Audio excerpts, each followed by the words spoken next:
So literally right as I hit start streaming, somebody rang my doorbell. I literally just came upstairs. Literally, I got upstairs, I hit start streaming, and then and I'm like, oh. So I'll be back, and I'm also gonna grab water. So you should too. Grab some water. Hydrate.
I'm back. Oh, I had to go up and down the stairs once again. Woo! But I got some water, so it's all good. Howdy! Howdy!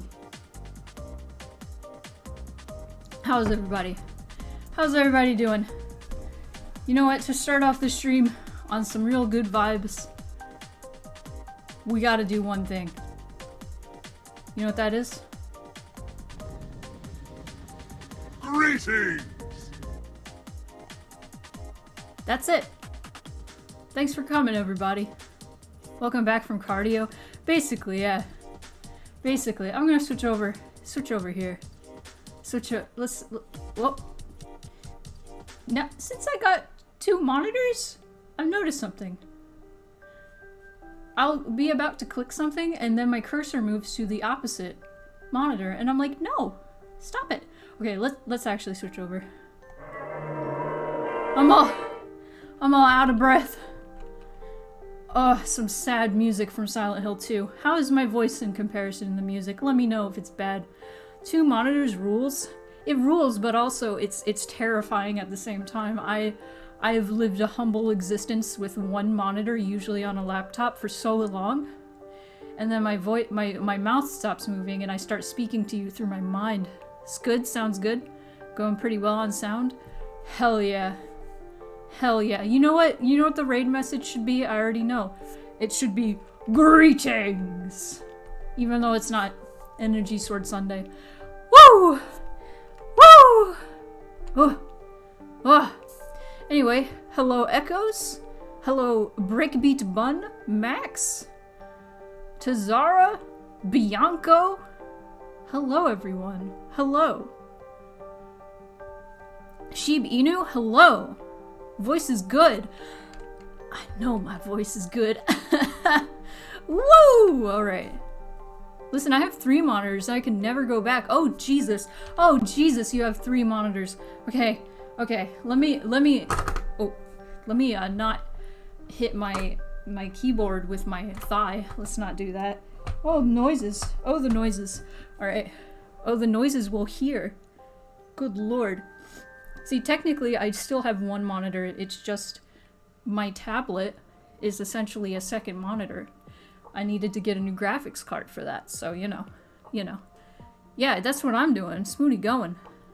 I'm going. We're going. We have more music. I hope you enjoy the new music and the new little music player thing. Bianco, that's for you. That's for you. Because I know that was bothering you. So now, there we go. My ears are open. Woo! Woo! Yeah. Technically have 4? Good lord! Bun! You notice the music player? I'm glad. I don't think I'll always have it because I do have specific playlists catered to things like the Stardew stream.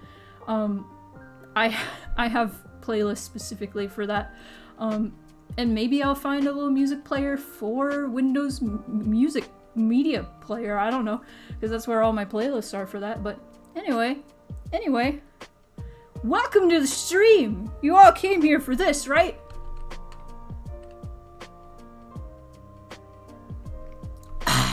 That's it. That's the shit. That is the shit. Right there. Hydration. Sippin' Pog. Absolutely. Absolutely. You came for the sippies. That's what you came here for. Okay, as per usual, we're gonna talk about the theater. You ready? You ready for me to talk about the Kenosha Theater? BAM! Look at that! Look at that shit. Isn't it cool? It's based off of a Spanish castle. Barcelona, Spain castle, to be precise. Which, did you know the castle in Disney World is based off of castles in Spain? I feel like I'm making shit up at this point. I feel like I'm getting my facts mixed up. But yeah, this is a theater built in 1927, so it'll be 100 in 5 years. It'll be 100 years old. Can you believe it? It's great. It looks awesome. And it would look more awesome if it were restored back to its old self, or at least brought up to code, so more people could see it and see it for how awesome it is. Now, here's some updates on the theater. Check it out. Did a little paint test. I kind of want to convince everybody and be like, no, stop adding more colors, because we already have the sky blue and we were going to paint the walls like maroon. And I'm like, why are you adding more colors? Why is there green? It looks cool. But I kind of want to stick to variations of red and blue and gold. What do you guys think? Your opinion matters as well. A lot of you put money into this, so I want more opinions, and then I can let everybody who's working on this know and be like, hey, these colors suck, or these colors are good, And asphalt, half of this asphalt in the lobby is chipped up now. Check that out. And if you're like, what the hell are you talking about? There's a video of Case chipping up some asphalt. It's very satisfying. Not just to watch, but to, do.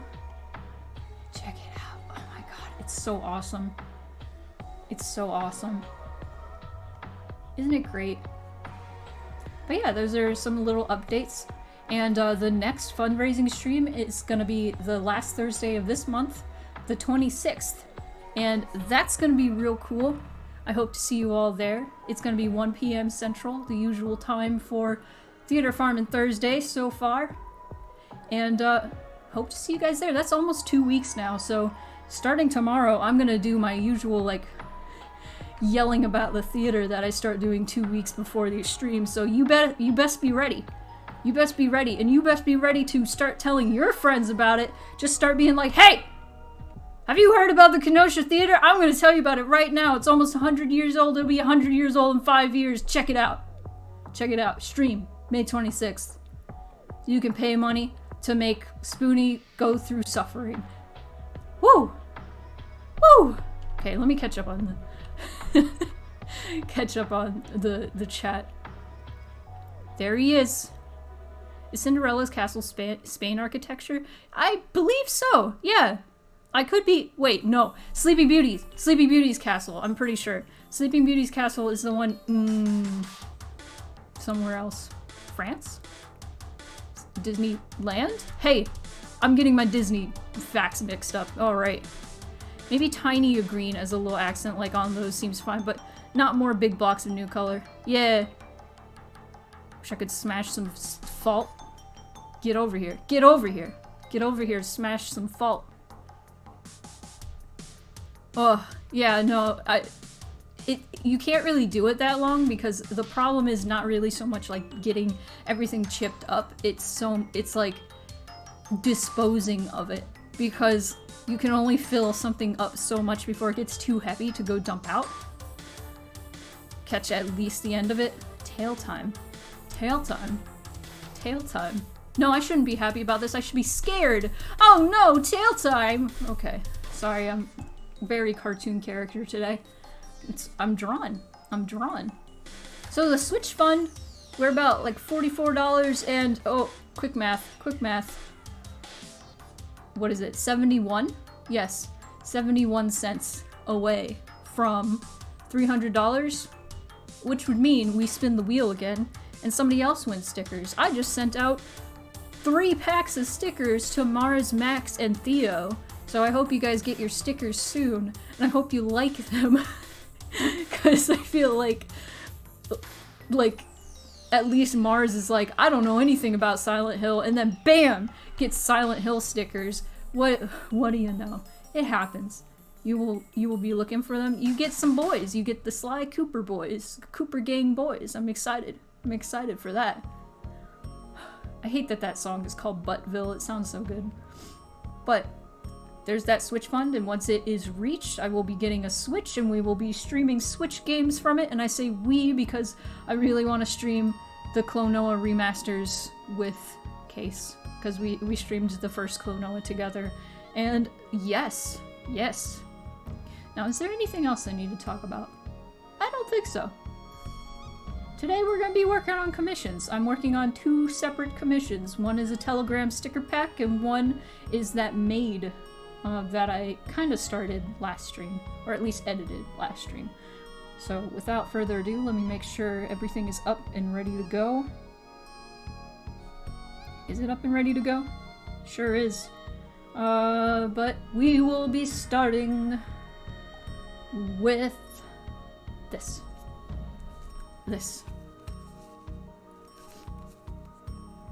I'm gonna try to make like Patriversary cameos, updates, and Ina's is coming up soon.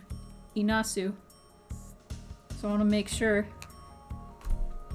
she gets that good stuff. I need to make sure I have my glove on, or else I get smudges all over my screen.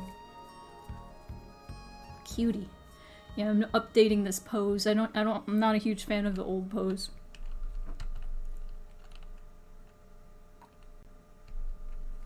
Yes. Oh. Reverse archery glove? Absolutely, yeah. That's what it is. It's great. It has a skeleton glove on it. Or it has a skeleton hand on it. So it's very on brand for me. And that was like the default for Huion. Huion? I don't know how to say it. They just are like, here, have a skeleton glove, and I'm like, oh hell yeah, give me that skeleton glove, baby. Let's see.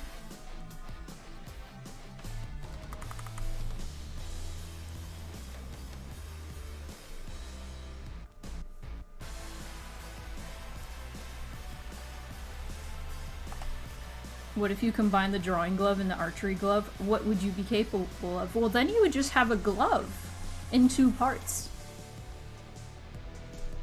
Wouldn't you? Because like an archery glove covers your pointer finger, your middle finger, and your thumb, right? Am I mistaken? And then the drawing glove covers your ring finger and your pinky. So then you would just have a separated glove. I don't know. Does it double up on one finger? I'm not sure. I'm not familiar with archery gloves. I am not the expert. Little slit in the middle. Oh no. That's a Final Fantasy design waiting to happen. Final Fantasy character. Squeenix. Get on that design. Speaking of, you guys want some, god damn it, it's cause my legs are crossed, this is what I get.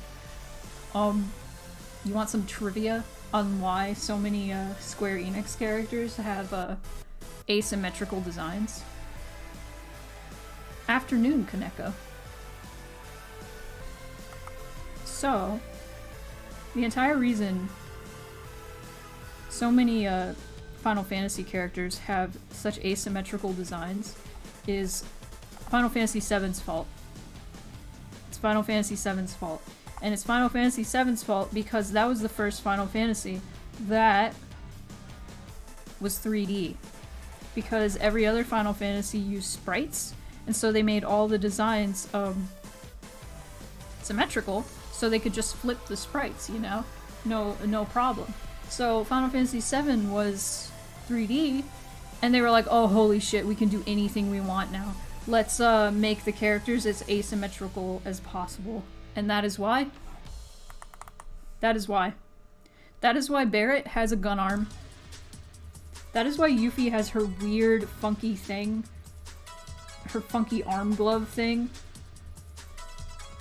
And Vincent has the cape on one side and the weird gold claw thing.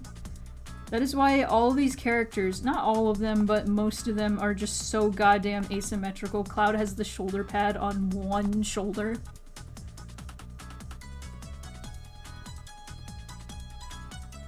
That's why. The more you know, that's some good trivia for you there. And then it just kind of carried on to the other Final Fantasy games.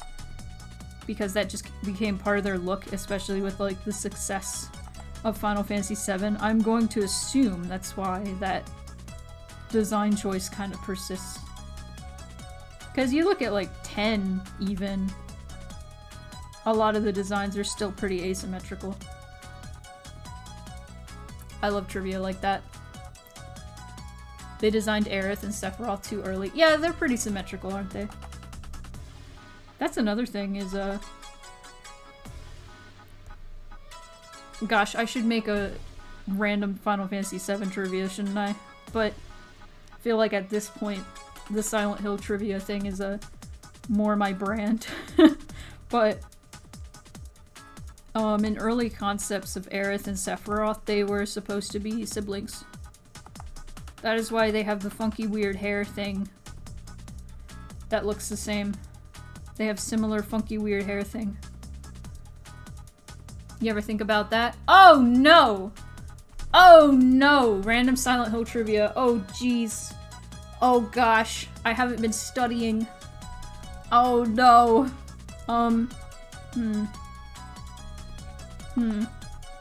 Thinking about it. Would you take points for me if I actually like looked it up right now?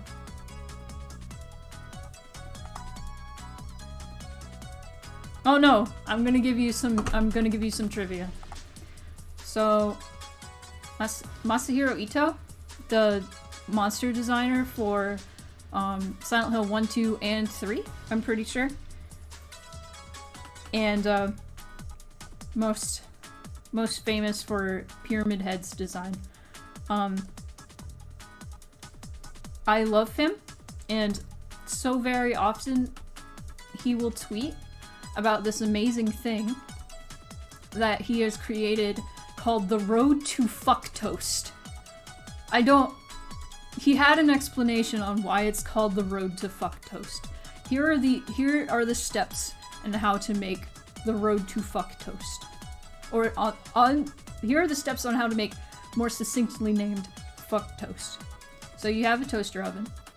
You toast some bread with some butter on it. Then you put some honey on it too. And then you toast it with some honey. And then you put Sichuan pepper on it. And hang on, I need to look up. I'm gonna look it up. The Road to Fuck Toast. Let me read it. And okay, the Road to Fuck. This isn't his exact words. Honey butter honey toast with a cute little Japanese emote. 1. Sprinkle Sichuan pepper powder on it. Okay, I got the things backwards. 2. Spread honey on it and put the bread in the toaster oven. 3. After baking, spread butter and little of honey. 4. Sprinkle the pepper powder again. Okay, so I did kind of get it right.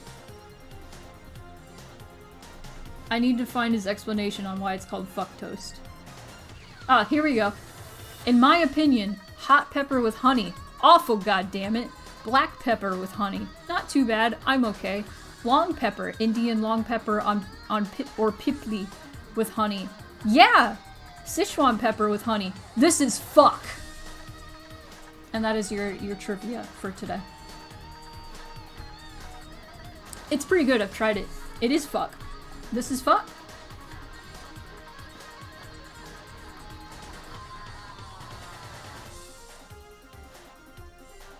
Hey Google, give me some trivia. I did that the other day.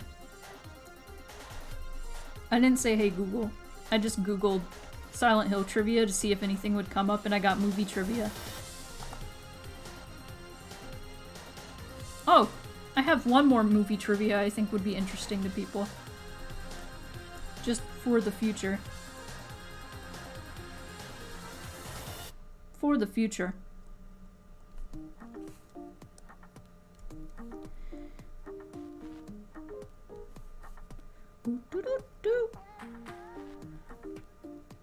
I got a bunch of lo-fi versions of game songs.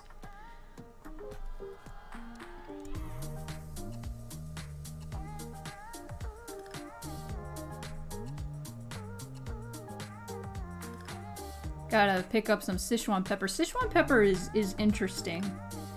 It makes your mouth like numb. Not like a huge fan, honestly, but just sparingly, it's pretty good. If you put too much Sichuan pepper in something, it hurts. It hurts your face.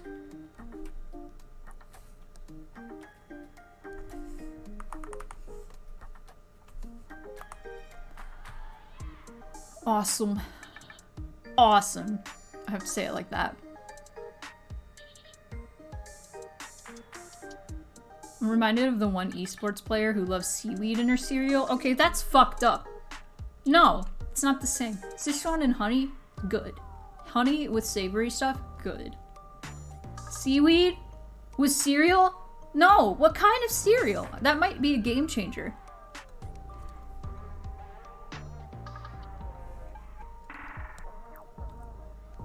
Yeah, that... I can't conceivably think of a cereal that would be good with seaweed. That's very upsetting to me. We're already starting with the dish course. I forgot. Hexa does not have big boob. Hexa has tiny boob. I don't know why I gave her such big boob in the original. Incorrect boob size. Please don't ban me, Twitch, for talking about boob size. It's just a normal thing. Leave me alone. It's a thing that I have to draw.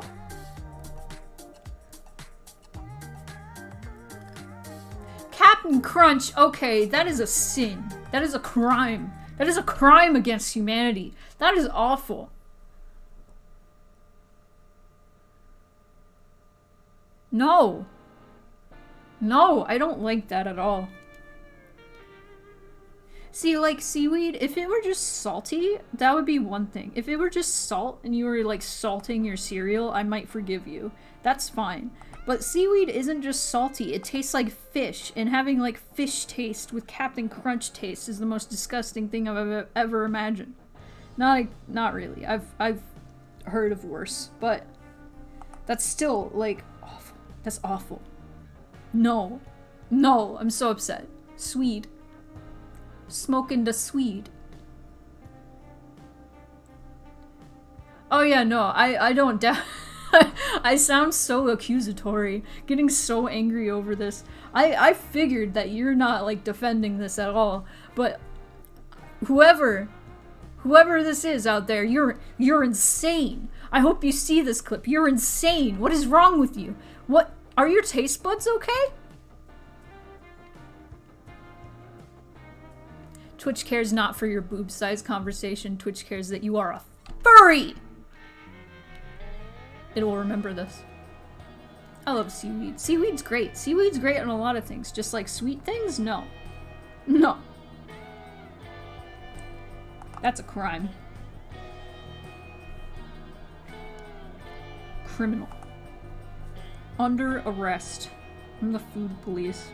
You're under arrest. Y'all. Okay.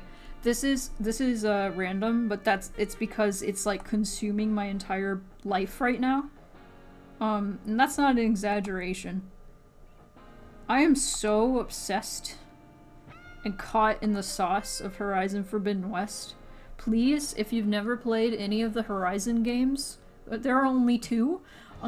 Horizon Zero Dawn, like last time I checked, it's like $5 to $10. And you should buy it. It's great for like 60 plus hours of amazing game. Please, I'm begging you. Especially, okay, it's not for everybody, because not everybody likes like very dense story games. I do. I like playing movies.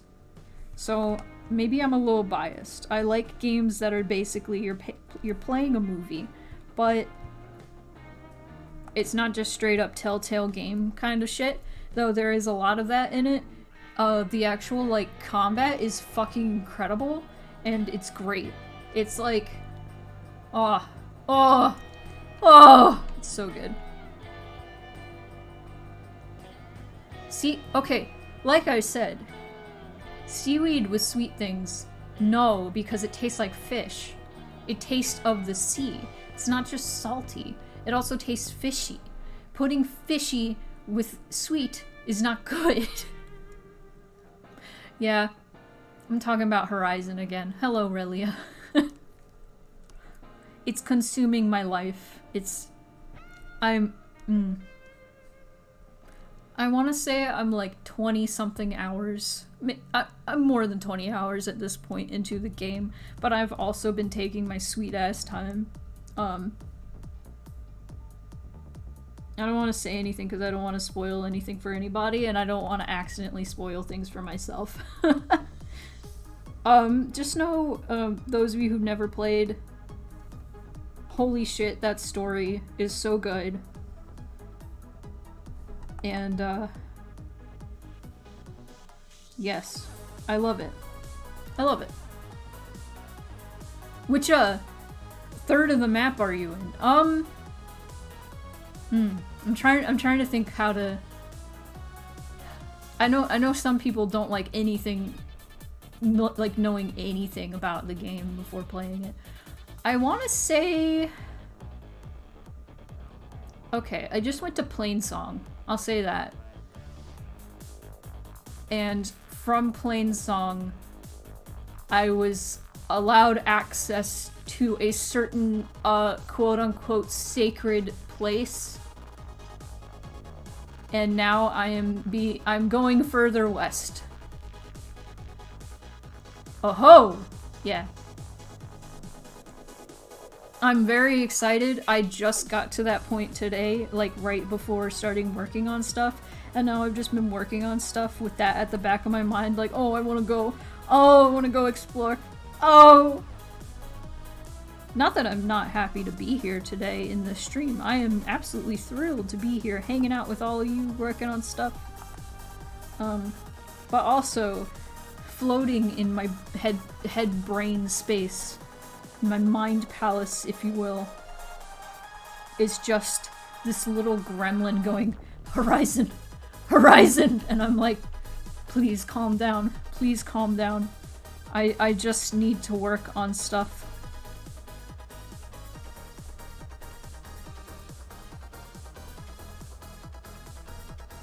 Oh yeah, the game truly has opened up to me. Cause like, there have been so many points where I see a question mark on the map and I'm like, ooh, I'm gonna go check that out. I go check it out, and then it's like, oh, that's a block path. You need a new tool, and I'm just like, please, please, I would like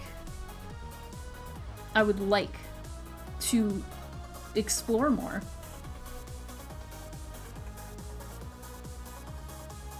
Got it on launch, then Elden Ring like a week later, so I need to go back. Oh no! Oh no! Yeah, Elden Ring came out around the same time I remember, because like Forbidden West came out and everybody seemed excited, and then Elden Ring came out and then everybody forgot about Forbidden West. My poor Blorbo game. My game of Blorbos. Horizon has a lot of Blorbos for me. Like, there's so many characters in Horizon that I'm just like, I see them and I'm just like, both those emotions.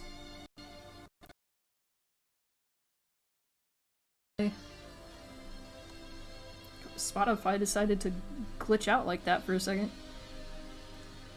I love Earthworm Jim music so much. The game, yeah, the game's alright. I like the gameplay. But like, I don't know. Earthworm Jim is alright. It's pretty fun. I beat it a while ago. But goddamn, the music is great. What needs to happen is the composer for Earthworm Jim needs to work on the next Gex game, if that ever happens. Because I really like the gameplay of the Gex games. I do think that they're actually very good, and people are always memeing like, oh, Gex is bad, just like Bubsy. When the fact of the matter is, Gex is actually a really good game. All of them are. They're very well made games. The thing that sucks about Gex is how much he fucking talks. He won't stop. He never stops. He just has to constantly be quipping, and you never know what he's talking about except sometimes, and then you're like, what? Why did you say that, Gex? That's a terrible joke!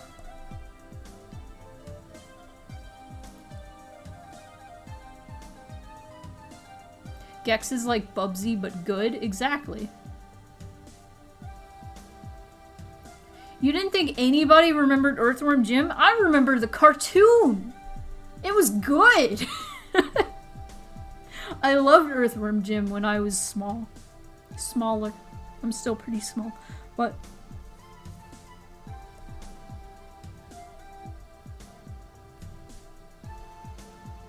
Earthworm Jim is great.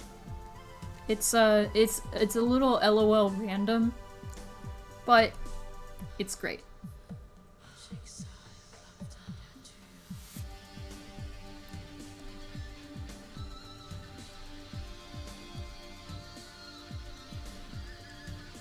I liked the For Pete's Sake level.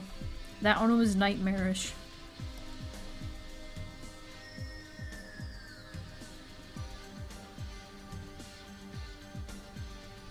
Yeah, there were so many cartoons for like obscure things back in the 90s. I don't know, I don't think Earthworm Jim was like too obscure at its, like, during its time, but I did meet a lot of, like, kids who had no idea what I was talking about when I was like, have you played Earthworm Jim? They were like, what is that? What's a video game?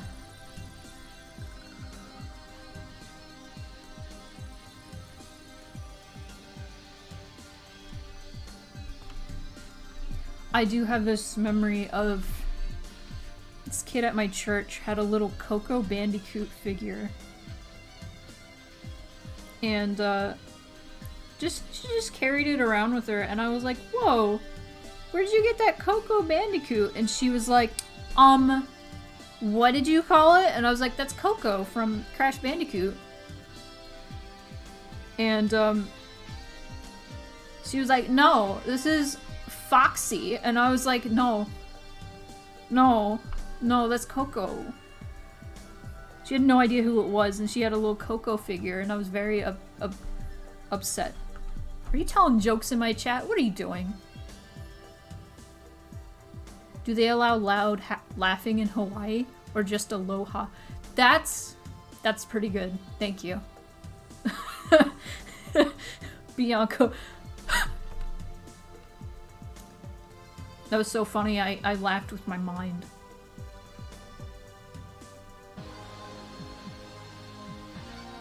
Yeah, you know, like, video games weren't as, like, widespread back in, like, the early 90s. Or mid-90s. Just in the 90s in general. And then, like, early 2000s, like, not everybody was playing games. And now I feel like everybody is playing games, and it's weird if you're not.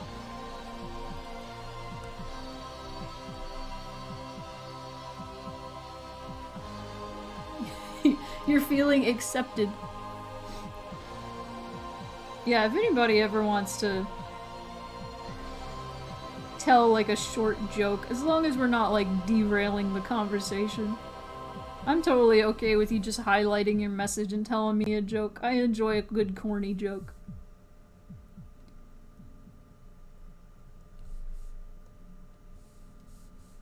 As long as it's not the freaking long-ass joke that Case told me a while back. That just went on forever, and at the end they're just like, oh, there's no punchline, and I was like, I'm going to kill you. I'm gonna kill you.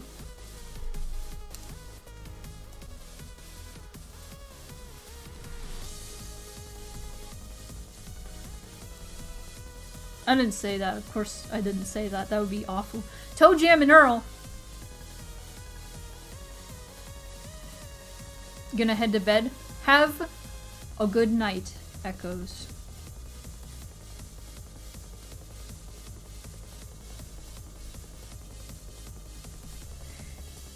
Yeah, maybe refrain from the longer jokes. Yeah, just because they would be very, like, dominating the chat, and I'd be like, hey now, this is taking a while. It would be hard to read through all of the messages.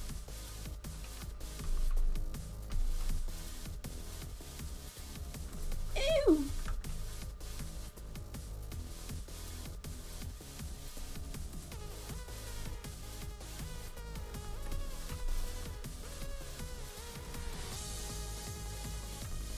I am an all-star. Get your game on. Go play.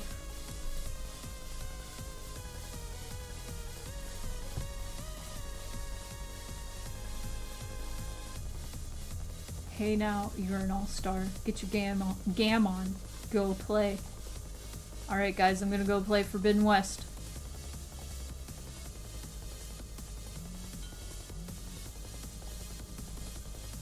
Just kidding, I'm not gonna do that. I was gonna get my game on for the joke. I like how you guys are just like, alright, bye. Good fucking riddance. I'm sorry. I like breathed in too sharply and like swallowed spit. And I spit all over my tablet. Only a matter of time. Okay, check this out so far. She got no pants, but she's cute. Oh god, that's so nasty. I'm so sorry. She's pretty cute so far. I will hopefully get this done. Yeah, I'll get this done. Probably get it done next stream. Oh! Uh-oh. Queen Snarf is here. Hello? Hello? Welcome. Got some crowns in the chat. Yes. Yes. Enjoy. Enjoy the chunky cat next to your name, Breakbeat Bun. But I'm gonna switch over.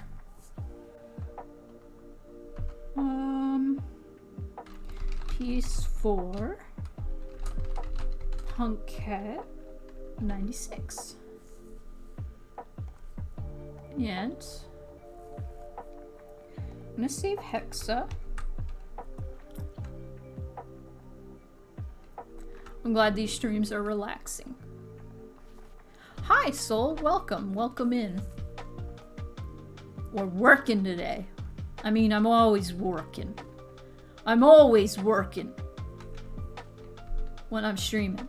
It's my job. Part of my job. One of my jobs. I am a cat of many jobs. Many. Okay, so Hex is saved. Close. Check this out. Remember where we were? This maid last week. Now she's almost done. Nearly. Getting there.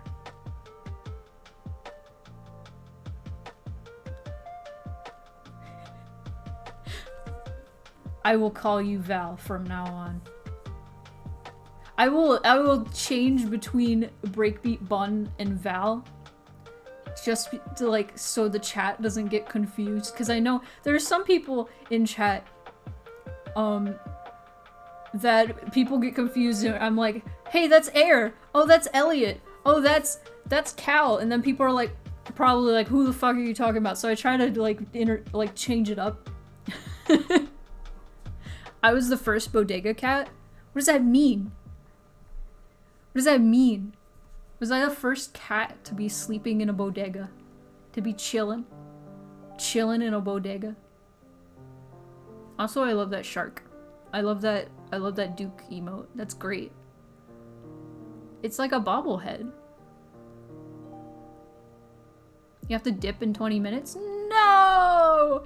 No! Yeah, I'm gonna be working, like, until, like, 6-ish. 6:30-ish. And then I'll go raid case. Dancing. Dancing. Oh, cat with a job. I get you. I get you. I'm gonna drink some water.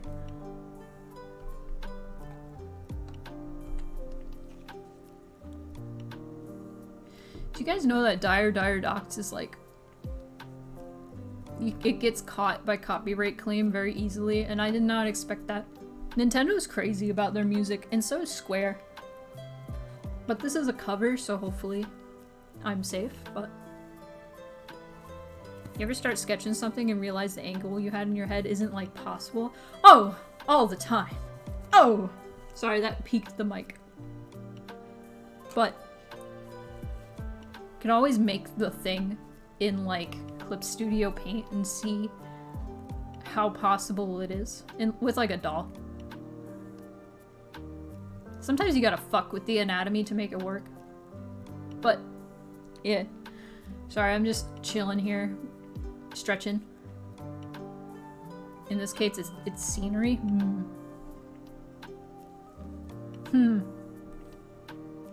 Break the bones of the scenery.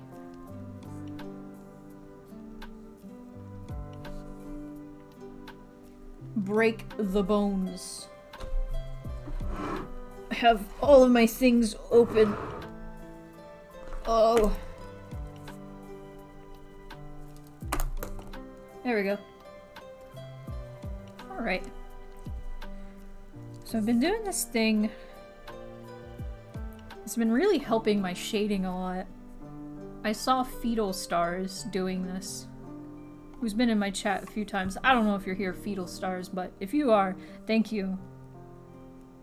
But I saw them, they put like a layer of white over their color to shade that way so they could like see everything that was going on. And I was like, wow, this helps a shit ton. On top of that, oops.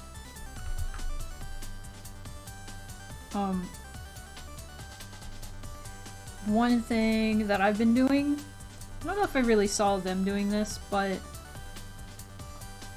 when it comes to like shading with things in real life, if you like look at like a ball and you do the shading of like a ball or an apple, you'll notice, and I think I'm gonna draw this on the side maybe. Why is my window too big? Hang on, this is gonna look weird for a second.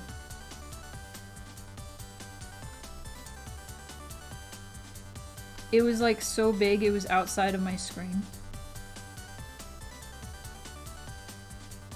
So I couldn't see the scroll bar, and that sucked. So, I think I want to show you guys just a little bit, give you a small art lesson, right? This is a terribly drawn ball, but bear with me. So, say you see like shading on like a ball. Wherever there's like a light source, right? Say the light source is there. There's gonna be a shadow on the opposite side, right?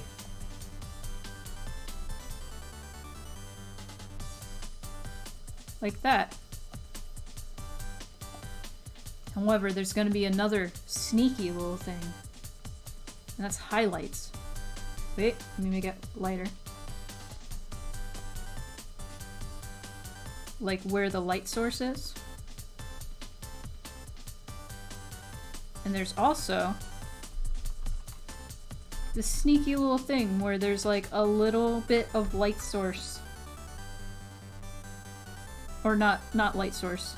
Like highlight right underneath the shadow sometimes. Unexpected light reflecting off like the table or something onto the sphere, right? Now this is a very, very basic, like, here's a sphere, check this out. And it's not gonna be like that bright, obviously. It's gonna be just kinda there. But this is a thing that I tend to forget about a lot. This bounce back light. And shading the way I have been doing lately, it makes me remember that because I can more like finely tune my shading, right? The bounce lighting, yeah. Rim lighting? Sort of. Rim lighting, I've always considered rim lighting more like the light source is behind something, and so like the rim of an object is going to be like lit up. Bounce lighting. Bounce back. That's the best way I can describe it, honestly. So, what I've been doing, let me use this titty as an example. And I've mostly been doing this to just kind of like, so you see here where the titty meets the frill. It's doing the thing again. I figured out why it's doing the thing. There's electromagnetic interference. And could probably be with my wireless mouse, and it could also be with my phone. So, I put my phone further away, and it usually helps. So I just did that. So, what I'm trying to say here is, since there is shading here and then shading here, we're gonna break up the monotony. Putting a line through here. Like that. And this is great because in this piece, there's so much just black and white, and there's a lot of like parts of this piece where black will be like over another thing of black, so it's hard to see. So, like, for example, this glove is right over, like, her chest area. And so this hand, without a little more, like, guidance with, like, lines and stuff, which I'm probably going to do with, like, highlights, there's not a lot of separation. There's not a lot of breaking things up.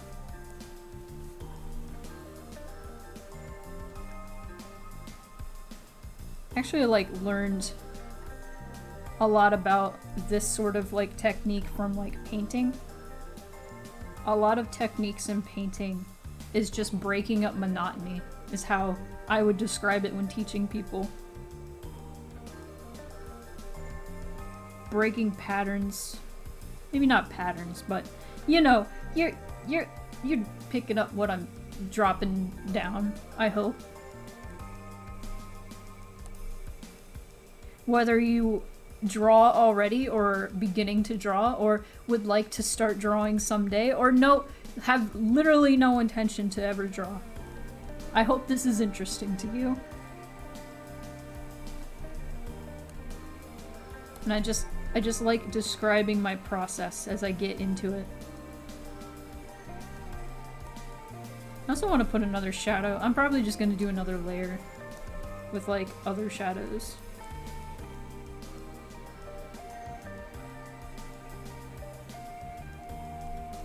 Shadows over shadows, baby. Good framing, composition, all very good art words that make me sound like I know what I'm talking about. I do know what I'm talking about. I used to teach people how to paint. I used to teach people how to do art things. That was fun. That sounded very, like... That was fun, but... It was fun. I liked it. I probably wouldn't like it now. Like, post-COVID. I mean, we're still in COVID, but... I feel like post-COVID, or like after COVID, like, you know, started being a thing. People started, like, revealing themselves as shitheads more and more. And I feel like if I was... like the kind of crowd that goes to spend $40 to get taught how to paint would voice some opinions I would not agree with, so I'm just kind of like, because that sure did happen when I taught people how to paint in Oklahoma. Because boy howdy, I taught people how to paint in like 2016. You can imagine how that went in Oklahoma. Yeehaw! That was fun. It wasn't.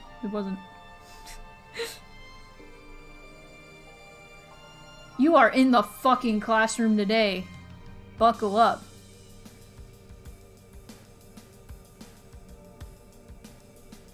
I do things so methodically that I think there has to be math to it or something. I mean, to a degree. I feel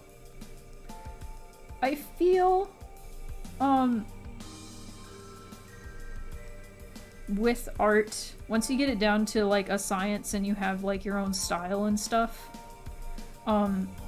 there's like things that start working and you should like stick to them, especially if like the more like better you get. Am I making any sense with this? I don't know. Where am I going with this?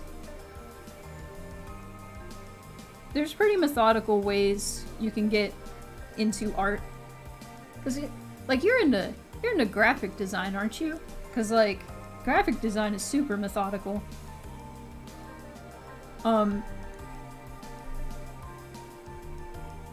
But even though my art isn't quite as methodical as that or precise, I'm not using protractors or any shit like that. I feel like in my process I am pretty methodical because I will start a specific way and then I'll move on to the next thing a specific way, and etc, etc. I have very specific ways I do things, and then sometimes I will see like techniques that I'm like, oh, I should apply that to my method that I'm using now. So I will just integrate that into my process, and that is how you grow, I think.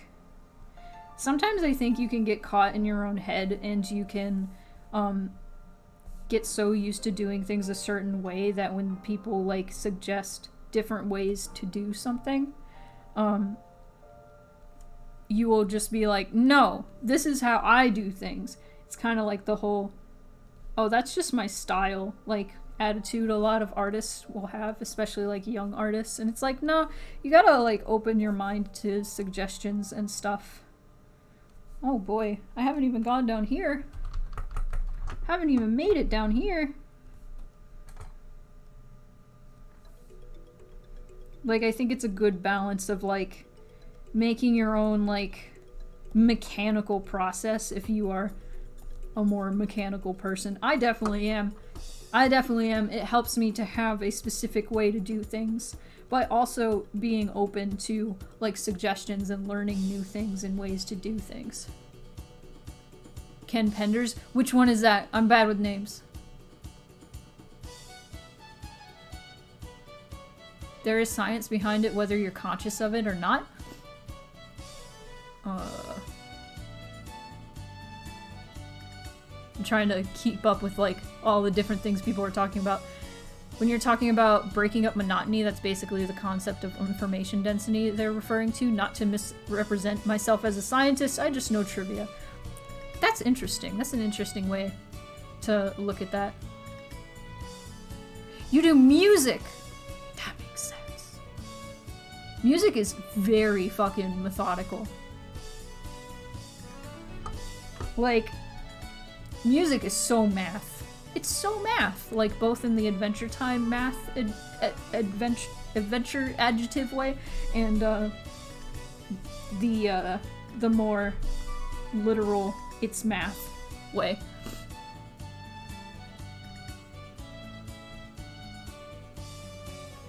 I think after time there's a science to it. I think that comes with finding your own style in any art you do. Yeah.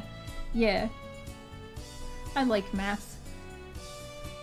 I know that's a hot take for some people, but I like math. I used to be like one of those kids in school that was like, ew, math, but like secretly I loved it. There's stuff I can't really wrap my head around. Like, I took trigonometry in high school, and that shit, I don't remember a single goddamn thing I learned.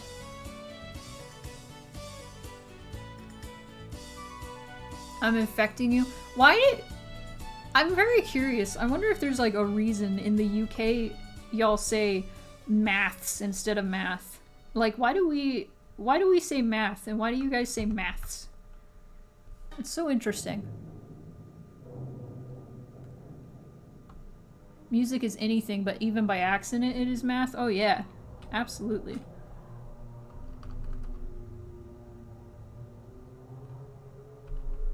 Yeah, music doesn't have to be math.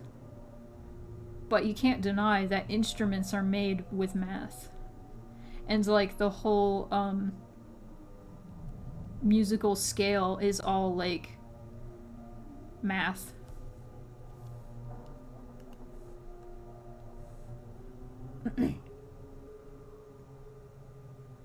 Math is fun when you're not being graded for it.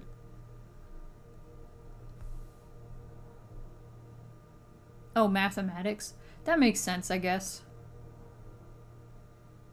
Weird math scares me. Weird math can be fun, I feel. But it also is frightening.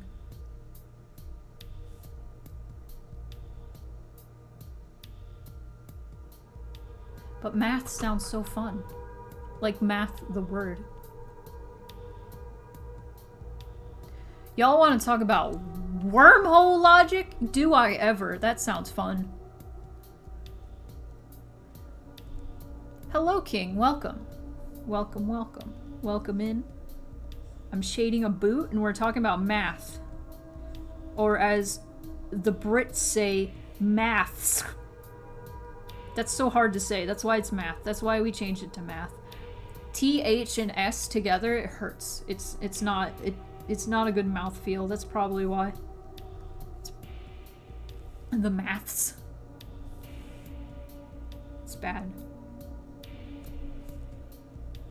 Trig sub takes up like an entire 10 minutes of your time to do it. It's so dumb. Like, if you're so smart, come up with something easier. Yeah.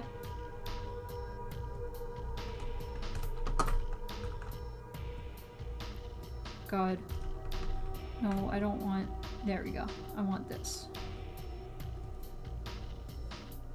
Ooh. Wormholes shouldn't exist, right? But we have equations for explaining them. If they did, which they totally don't. This sounds like, what is it? Oh, I forget what it is. There was something where, like, it didn't act a certain way until we were looking away from it, and then when we were looking at it, it acted a certain way. I forget. This is like, oh, it's called like, oh god. Science. I don't remember what it was called.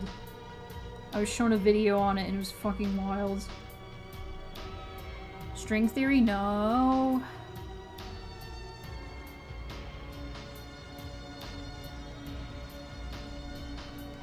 The Brits call it maths because mathematics. The Americans call it math because they can't make the THS sound. They can, it's just way too much effort, and it sounds better if you just say math. That's softer, that's nicer. And then you do British accent, and then you say, "Hey, have you done the maths today?" And it's like, what the fuck? You just spit all over my goddamn face. That's why we say math.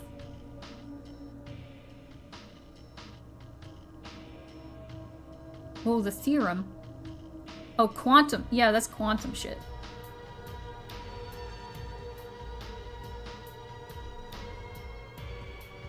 We're talking about quantum physics today. I thought this was my stream, not Case's stream. God damn!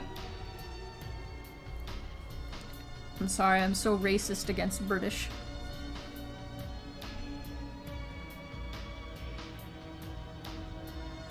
I saw... Has anybody seen that Calypso video of the small British kid complaining about the Calypso drink? They're like, "I just had this fucking Calypso!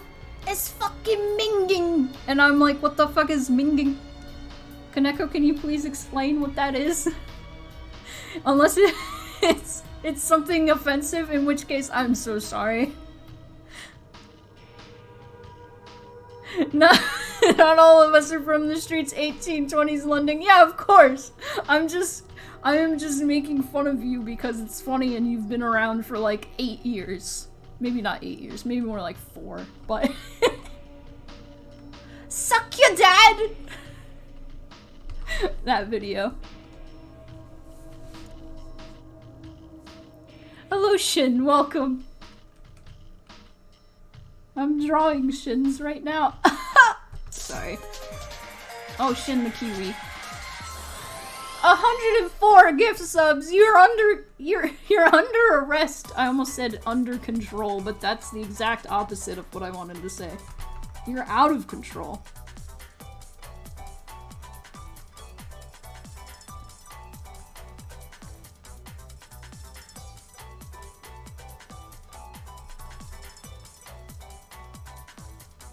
Oh, it is kind of offensive. I apologize then.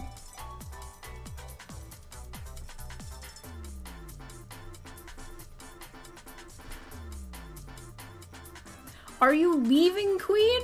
Or is somebody else leaving?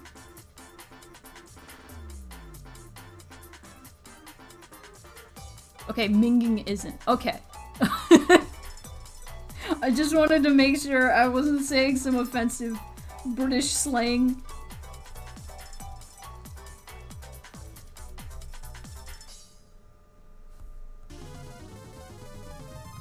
Oh.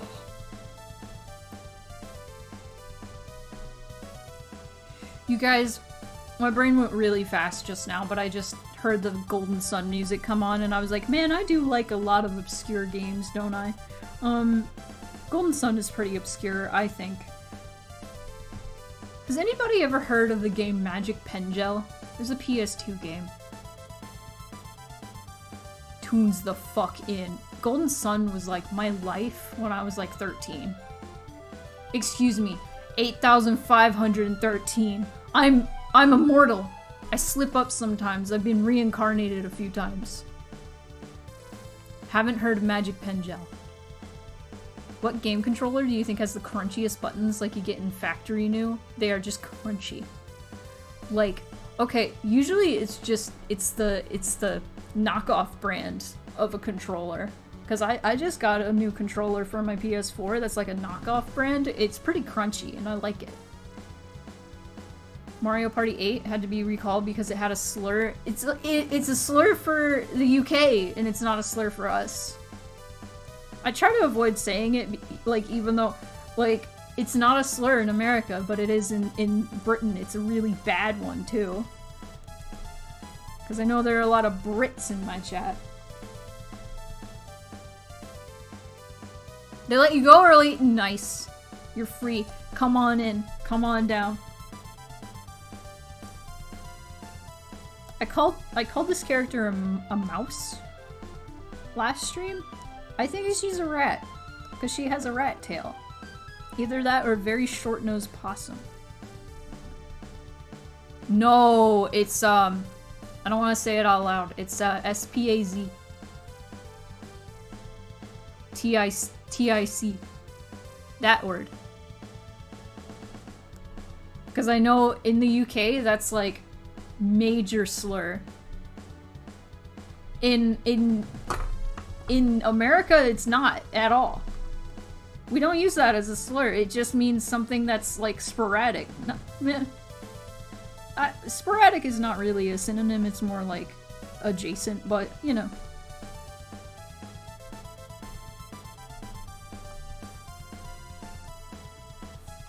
I remember because I learned about this because Weird Al did a song where he used that word, and people in the UK freaked out at him, and he was like, I'm so sorry, I wasn't aware that this was a slur in you guys' country, because I'm American, and it's not a slur here. It's kind of like...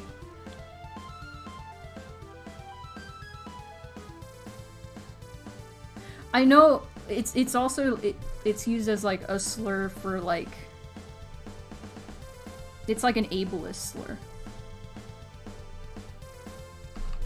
Like how in America we use the R word. I hate that word. I can't.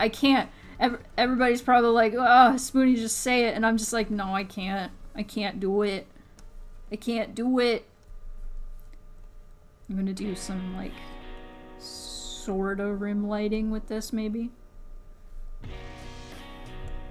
Sorta rim lighting.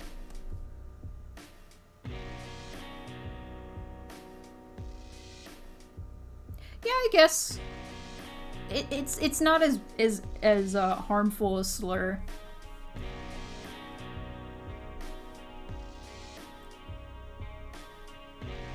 Like I just remember like being in school and kids calling each other the 4-letter word without tick at the end, right? And it was never like a hateful thing. It was just like a quit acting so crazy kind of thing.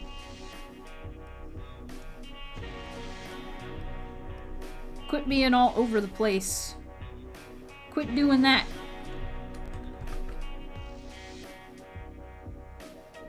Is this for a rush sheet commission? It is not. It is just a forward facing and then a backward facing. A back view. I've done one other commission like this for Inasu. I kind of like these commissions where it's just like, here's this pose and then the same pose from behind. I think it's cute. No, it is not a Dakimakura. It's just a creative decision. Or the client wanted. Punk Cat wanted. The same view from behind. So you can see the whole outfit. It's cute. I like it. Also, if it were a Dakimakura, she'd be like laying down.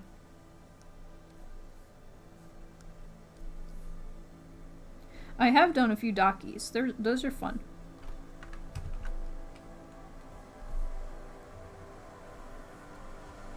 I've considered making one of me as an April Fool's joke.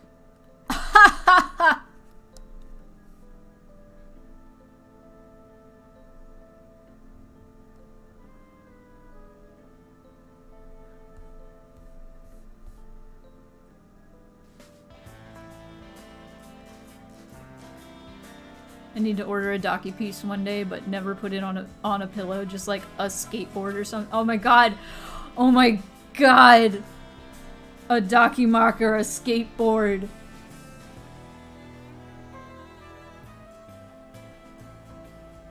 Also, hello Theo. Howdy! Meowdy.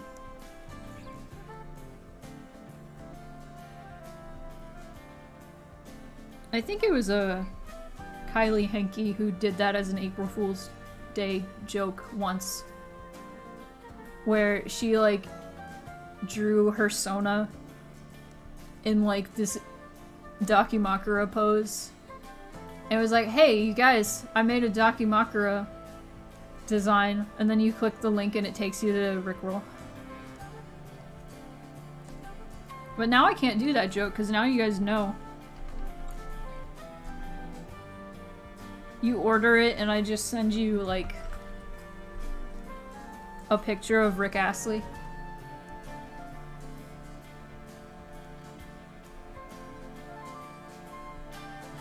Do you guys remember getting stick bugged? That wasn't even that long ago, but that was my favorite like Rickroll adjacent prank. That was the best. That was like peak internet.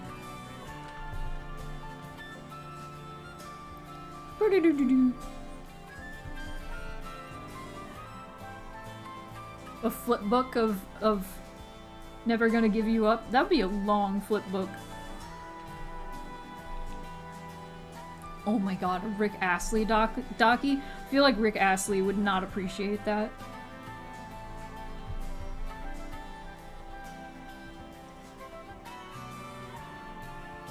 Someday I will have the time and passion to rotoscope the entirety of a Rickroll, so I can make it Shrek but really, really poorly drawn. You could just do that in Miku Miku Dance. I'm sure somebody already has somewhere.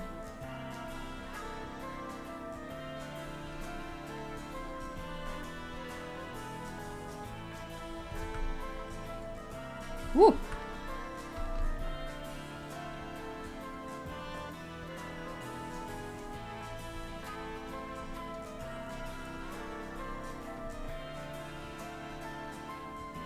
Oh my god, Spoony Daki, but it's just a really dry, lifeless A pose. That is amazing. T pose to assert dominance. It's like a T pillow. Is that a thing? Or a cross-shaped pillow? That has to be a thing on some like Christian website, right? So you know he's always with you. You can just snuggle a cross-shaped body pillow.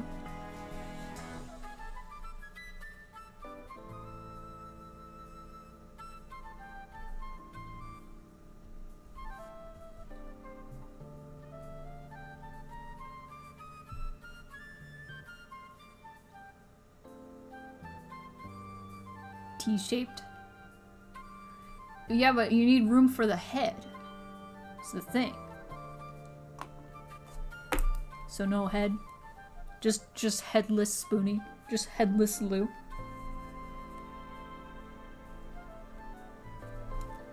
Messed up. Okay, let's see progress.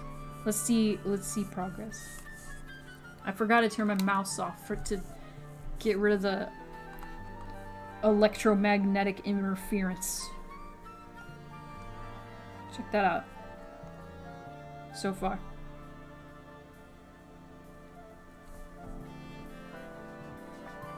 The head is bent backwards and on the back. Oh, horror!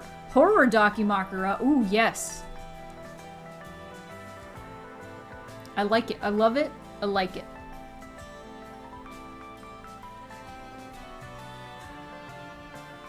Okay, so I just looked up the Shrek Rick Astley thing, and while I haven't found the video yet, I did find something similar, but with Beyonce's single ladies. That's awesome, as Val has said. That's awesome. That's absolutely beautiful.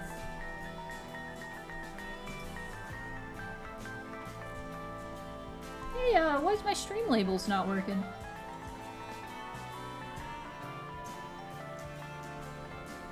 Hey, stream labels, why aren't you working? I think it is, it's just I can't see anything on it. That's strange. My labels at the bottom are working though, so that's okay. We're still safe.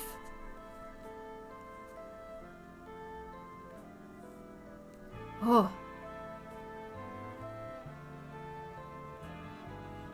A Daki, but instead of two picks facing you, it's one pick that's hugging its Owen pillow. Owen pillow? Wow. I'm pissed at you for interrupting.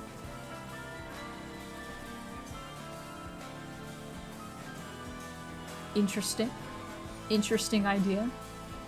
Creative. I'm gonna drink some water.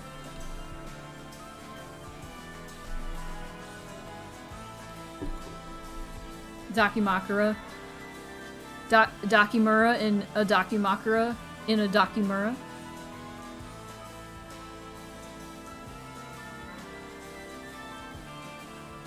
Why have a pillow Daki when we can continue innovating with the T-pose car Daki? What? What is happening in my chat right now? What are we talking about? An Owen Wilson pillow being hugged by another...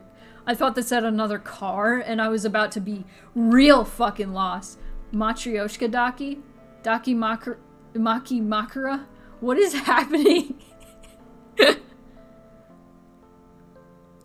What fool called it a furry Dakimakura and not a doggy Makura? Well, what if you're a cat? You can't call that a kitty Makura. That's weird. It doesn't make sense. The pun doesn't work. Man. At MFF last year, I saw a Dakimakura of Haru from Beastars, and it was really cute, and I love Haru. I don't know if the other side was spicy. I wouldn't want it spicy. I just like Haru, and she was just cute, and like, it was cute because, you know, it has a body, like the full body pillow, only like maybe 2/3, maybe a third of it was filled with her. It was just, she was so small on this pillow and I wanted to die. She was so cute. And I wanted it, but I didn't want people to be like, oh, you really like Haru, right? Don't you? And I'd just be like, yes, I like her, but not like that. She's just cute. Look at her. I just want to hug her. Look at her. Oh, man. What I'm taking from this is I need to get a print of my awesome car on a Daki. Yes, you do. Daki Katkura? Dakit Makura? What the fuck? No! These don't work. A Daki that connects both its ends like a Mobius strip for an Ouroboros character? Holy shit. It's like a donut. Then it's just donut shaped. Oh man. I must continue my drawing. I was...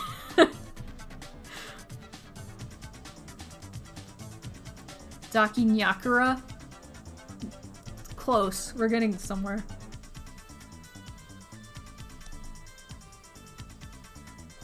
We're getting somewhere. Nailed it. First try. Nailed it. Got it in one. Oh my god, there are Nagadakis? Are they like really long? Holy shit.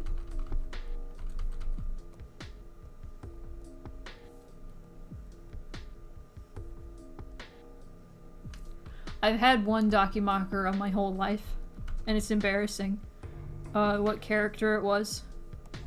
I don't think anybody could guess. Anybody in chat could guess what character it was because it was a very brief obsession. No. I don't have it anymore, I got rid of it.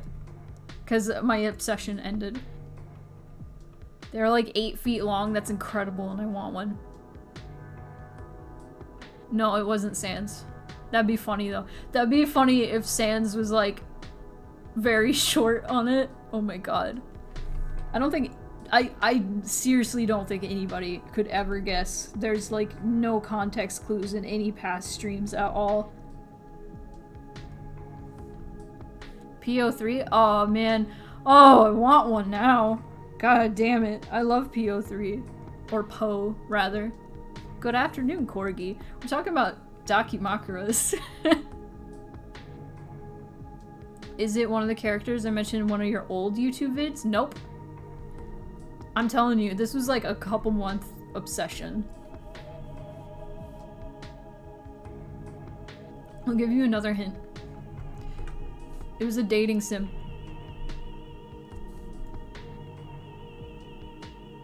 I'll give you that one hint for now. I want to see if anybody can guess. Ness from Undertale? So close.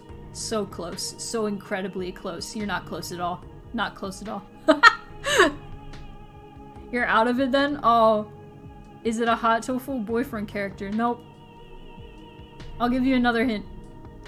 I'll give you another hint. It was a mobile dating game. Dating sim. Monica? Nah. I don't think I'd get a Monica Dakimakura. I love Monica, one of my favorite characters, but nah, I don't like her like that. Oh my god, King got it!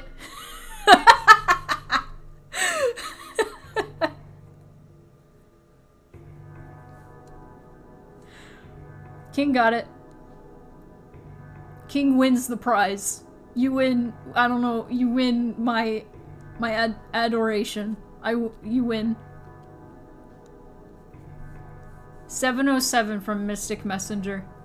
I still, like, sometimes I look at him and I go, oh, I miss you. But other than that, I can't believe King got it.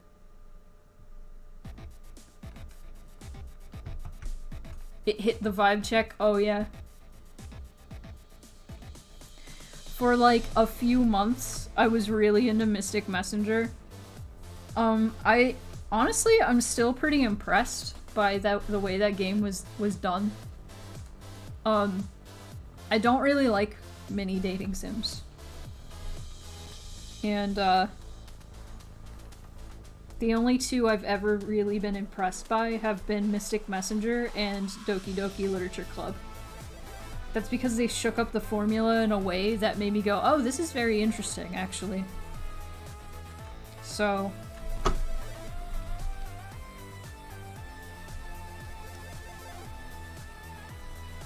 Mystic Messenger, if you're unaware, was a mobile game that, conversations with characters only opened up at certain points of the day, so you'd get a notification like a character was messaging you at certain points of the day. And it was very interesting because if it was like 2 a.m., they would message you and then be like, I'm sorry, it's really late, and you'd be like, it's okay, baby, I love you. And it was dumb. But honestly, that made it immersive for me. And I know for Cheritz, which is the game dev company, they only did that to make you want to buy shit to unlock all the conversations immediately so you didn't have to wait for them. But I never wanted to do that because I just really liked how time would pass and it would use the passage of time to progress the game. Granted, it was scary being at work and hearing that brr and being like, oh shit, I gotta talk to my boyfriend, hang on. Not even daddy dating. Dream Daddy? Dream Daddy was alright. I liked the art in it.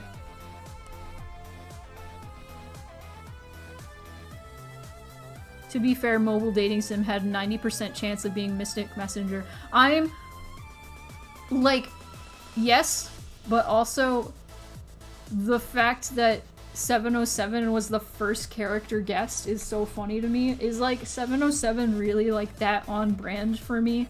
Like that for a character I would like? I mean, I guess if you played the game, yeah. 707 is like, once you get to know that character, is very incredibly on brand for like the type of character that I really like. Kind of like, I don't know. 707 is like the crazy, hyperactive, dumb boy that is only like that because it's a facade. That is actually incredibly depressed. Which is kind of like the inverse of like a lot of characters I like. Because like, you know, I really like Cloud. Everybody knows that. Everybody knows I like Cloud. And Cloud is literally like tough anime boy, but is actually really kind. Exact opposite. Oh, his root, it physically pained me. And I was like, I would die for this man. I would die for him.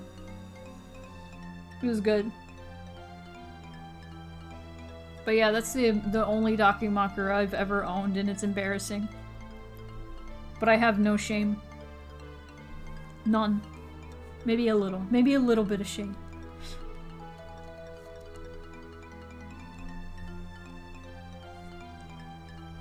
Okay, I guess spoilers for Mystic Messenger, it's not too bad. His real name is Se Young, right?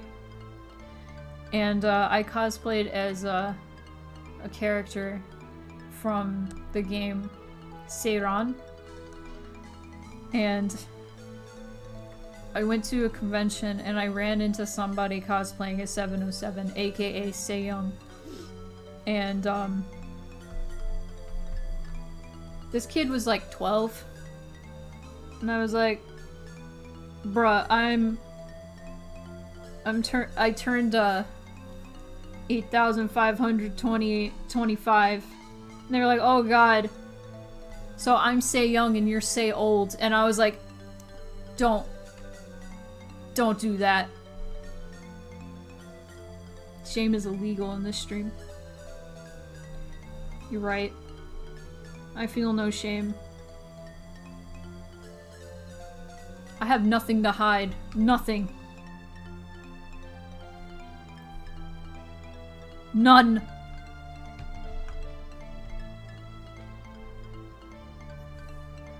You think you'd die if some 12-year-old made a joke like, ah, so I am Say Young and you are Say Old. I didn't make that joke. 12-year-old did.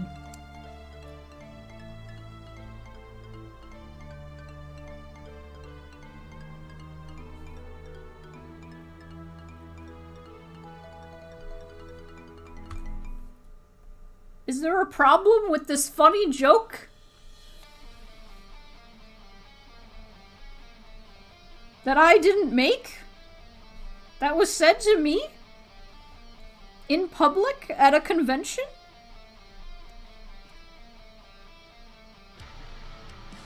Yeah, I'll never escape Say Old.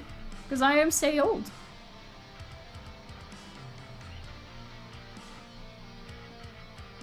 What if people start calling me Sold one day? Maybe. And they'll start calling me Spold. That's bad. Yeah, no, I think... No, that wasn't the last anime con I ever went to. But that was the last one, like... I feel like I went sorta hard, like, cosplaying at. I cosplayed as Seiran and Taco from Adventure Zone. I love Taco. I also love tacos, the food.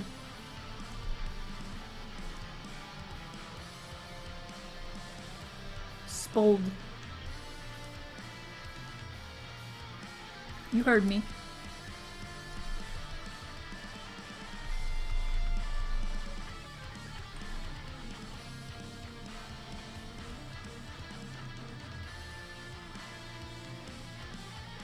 No, that was a fucking funny joke. Like, no shit. Like, not no shit. Real shit. Said the wrong shit phrase. Oh, water. Also, hello. Hello, punk cat.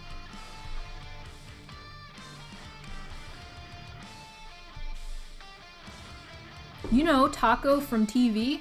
Yeah, that Taco. Recited the whole Dracula and Belmont You Have Uno on your Xbox meme last time I was at a con. That's beautiful. Comedy gold! Good. Welcome, I'm working on your commission. I am almost done. I don't know if I'll finish during stream, but we'll see. I'm kind of distracted. We're talking about many things.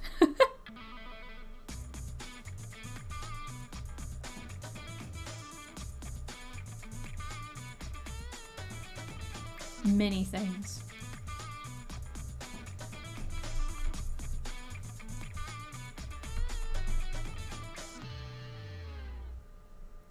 Anything I might get done tonight, at least.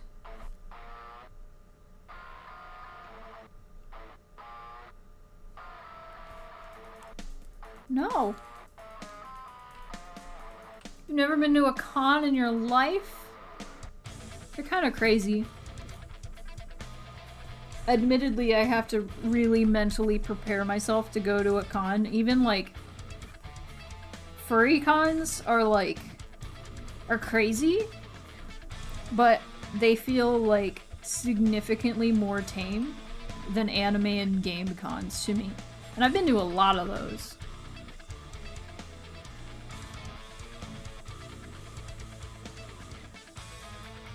Oh, you were gonna try going to a con in 2020. I'm so sorry.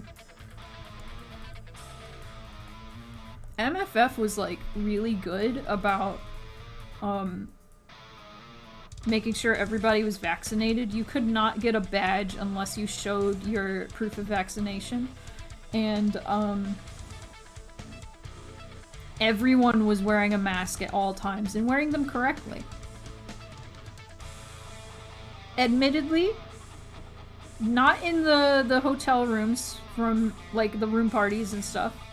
However, everybody was really open and like, oh yeah, I just had a test before I came here, and I'm also vaccinated fully, and I just got my booster, and like, everybody was incredibly safe, and there were like a few reported like cases of where people reported that they had COVID, but they were very far and few between, and they were also just very small and minor cases. So, like, I feel like cons, for the most part, have been like pretty good about that sort of stuff.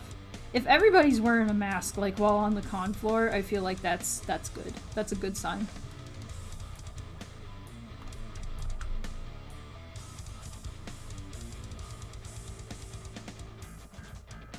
You've been in the MFF hotel in Minecraft? In a Minecraft concert? Holy shit, I've seen that. The MFF hotel is absolutely, like, it feels like a liminal space. I hate to say that. It is a liminal space because it's a space that people come and go. But it feels like a video game map. And it was, in your case, so it's pretty cool. I've stayed in that hotel twice now. It's pretty wild. It has such an energy.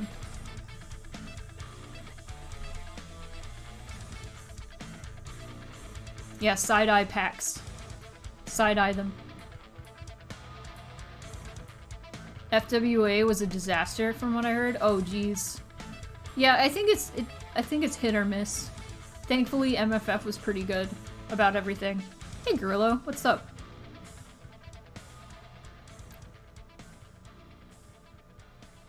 Yeah, cons are pretty draining. Nowadays, I just kind of go and I just chill, sleep, go meet people I know, chill in their room, have a drink.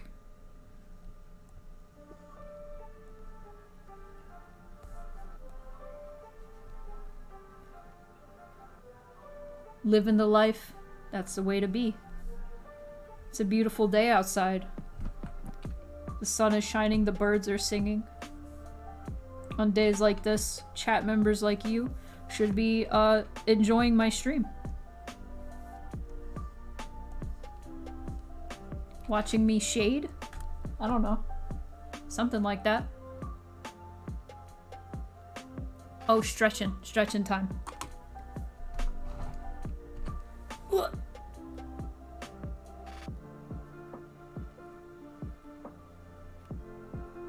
Ugh. Yes. Okay.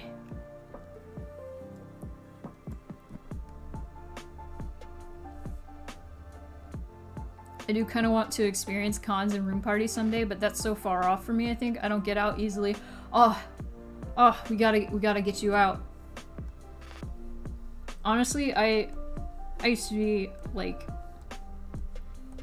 pretty, what's the word? Reclusive? Yes. I did not like to go to parties. I did not like to get out whatsoever. I was invited to a lot of things and I would always turn it down. And then I had a friend who was like, no, you gotta, like, while you're young especially, you gotta just get out. And you just gotta do stuff. You gotta get out of your shell.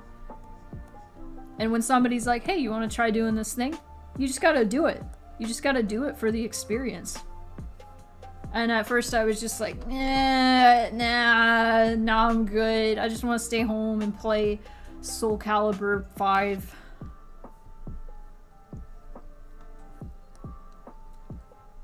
But ever since this friend told me those things and kept this friend also, like, continuously, like, invited me to random things. Like, random things as in, like, hey, have you ever tried the breakfast at this place? I don't know anybody who is ever up early enough to try the breakfast, but I know you are up early. Do you want to go try it with me? We can go at, like, 9. And I was like, okay, you know what, fine. And then I started doing that with this friend, and I was like, okay, this is pretty cool. And honestly, just going out, biting the bullet, and going, you know what? I gotta do stuff. I'm gonna try stuff. It's been nice. It's been nice. It's hard. It's hard to get into it. It's hard to finally, like, convince yourself to get out into the world. But man, I used to be like, I am so introverted, but as more time goes on, I'm like, yeah, I'm still pretty introverted. I'm still pretty, I like being in solitude most of the time, but I enjoy people's company more than I initially thought, and, like, experiences. You learn more about yourself every day. You don't have many in real life friends anymore aside from, like, a roommate I lived with for years. Oh, I feel that. I feel that. It's hard. I hacked the system by moving in with somebody, a friend of online. Oh shit, going on a hike with local queers next weekend though, so maybe. That sounds awesome. I want to do something like that. Typically wind up doing con guard stuff at room parties in the con floor. Yeah!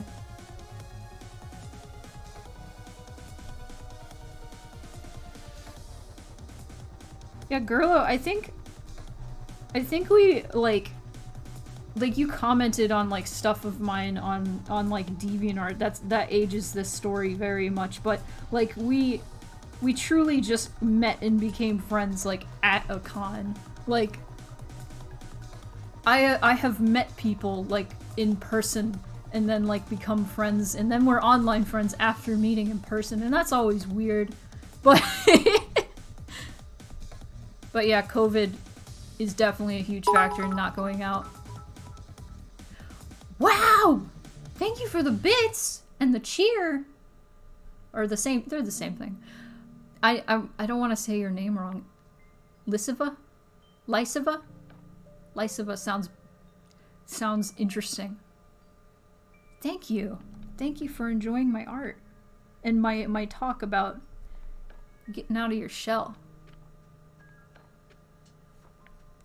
Yeah, you know, I feel the wanting to get out more before COVID. Like, I feel like so many people have that same experience of like going, you know what, 2020 is gonna be my year. 2020 is gonna be the year that I'm gonna go on more walks, that I'm gonna go get my health back to like in shape. I'm gonna eat better, I'm gonna do this, I'm gonna do that, I'm gonna go to more cons, I'm gonna do that. And then pff, everything just imploded. But yes, welcome in, welcome in. Stop by, we've got snacks. We don't actually have snacks, but we've got deep talks about the world and its current state. But shell comfy.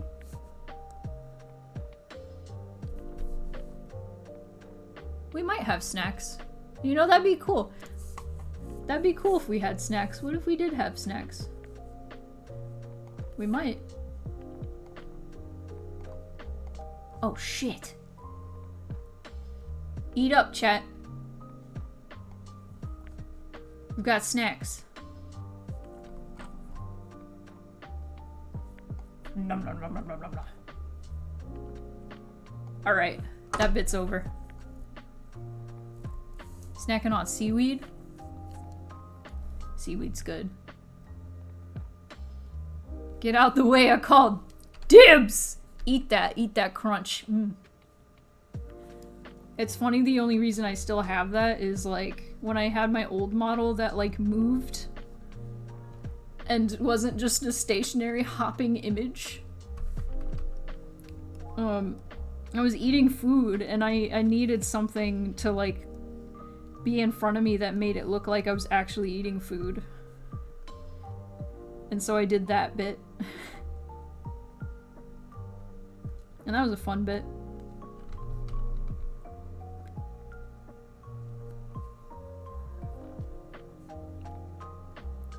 I feel like there were too many people that were gonna fix everything in 2020 and the world was afraid because if the depressed kids of the 90s and early 2010s have depression, anxiety hold them down, they'd be too powerful. Nah, I think it was just COVID, my dude.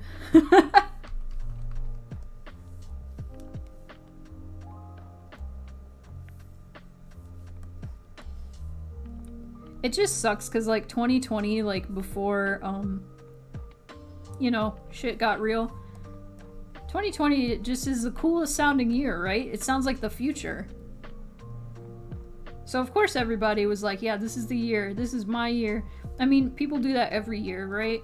But 2020 in particular, I feel like everybody was like, alright, things have been shitty, because they were.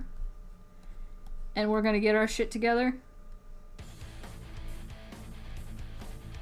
And then, what do you know? Oh shit, I forgot about that part. No, I get what you were saying, I was just making jokes.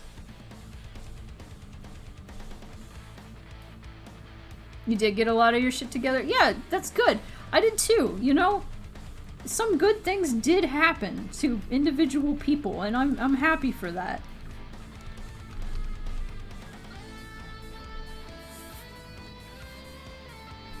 Yeah, I feel like the people who had, like, the privilege of, like, being able to stay home, you know, during COVID,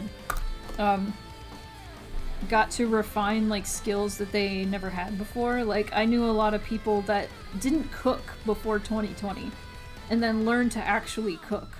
And that's really awesome to me, honestly.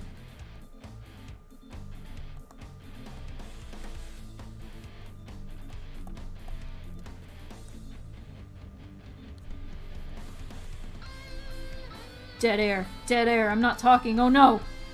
Bad streamer. Bad streamer. Just kidding. Yeah, the whole year was a bummer. But I feel like some good things did come of it. Not to be, like, overly optimistic. Like, I ended up quitting my job in retail and working on art full-time. Because I realized, hey, I can do that because I took a leave of absence to stay safe. Because there was a breakout in the store I worked in.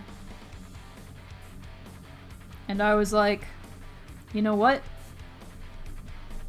If I had all of this time to just work on commissions, I would be able to exist. On just this alone, I make more money doing this. Working less hours. So I was like, holy shit, this is a possibility, and I never knew it was a possibility because I always had all my time taken up by retail. So that was one good thing for me, personally. I also had more time to stream. Do cool things.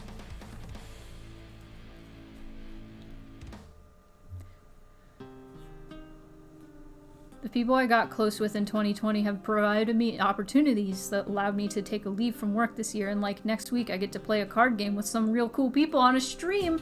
Yes! What card game? I'm curious now. You cut halfway through one of your fingers, that sucks. I've done that before, it sucks. Now every time I cut limes, I get scared.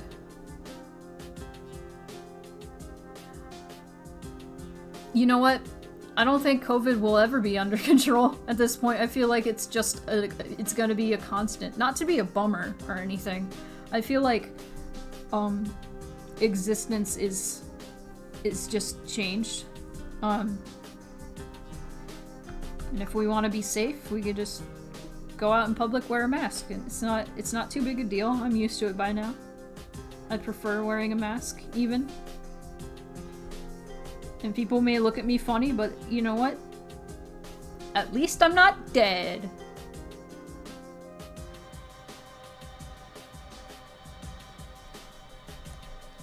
Real sharp. So it probably didn't hurt, but that sucks. See ya, King. Thanks for stopping by.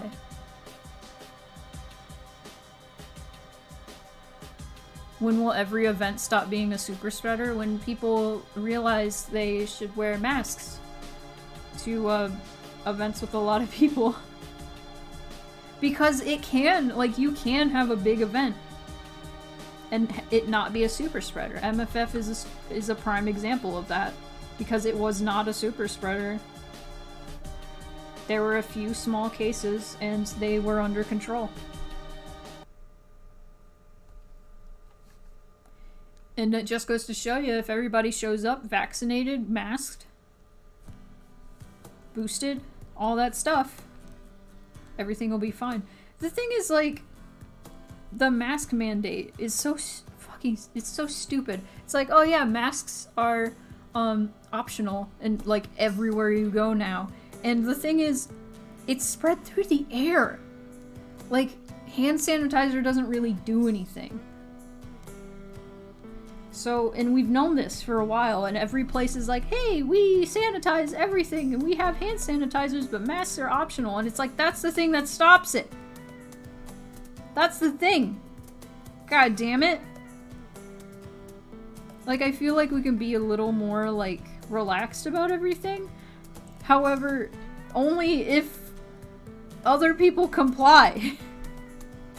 It sucks. It's not that hard to wear a mask. I don't understand.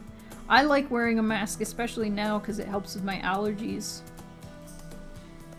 Honestly, if anybody gives me shit again when I'm outside wearing a mask, I can just be like, dude, I have allergies. It helps. Just shrug and be like, sorry, man. Got allergies. Because, like, before COVID, people would wear masks for, like, their own personal reasons. Allergies, Swear it at an airport to be safe and, like, you know, polite. I don't know, it's dumb. Americans are dumb and people are dumb in general, because I know in the UK it's also really bad, and in a lot of other countries people are also just really weird and stubborn. I'm sorry for being a bummer, like, talking about COVID. we come to streams for, like, escapism, not for me to bitch about COVID. What am I doing? What are we doing here?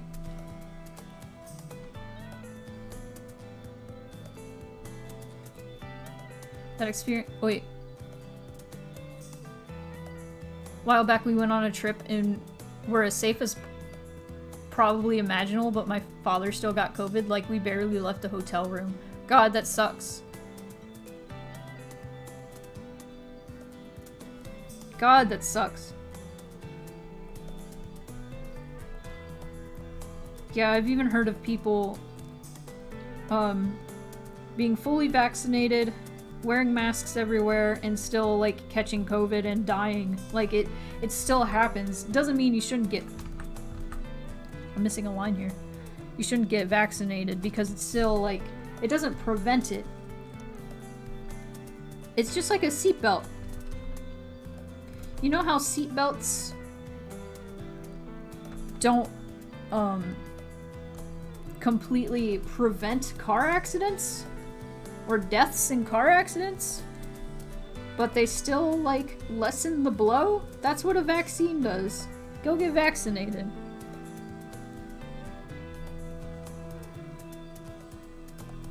I don't think anybody who shows up in my chat would be an anti-vaxxer, but if you are, get out of here. Go get vaccinated.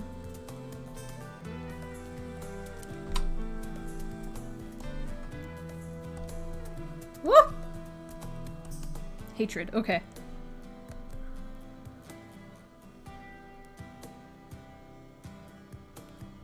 Luckily, symptoms were mild.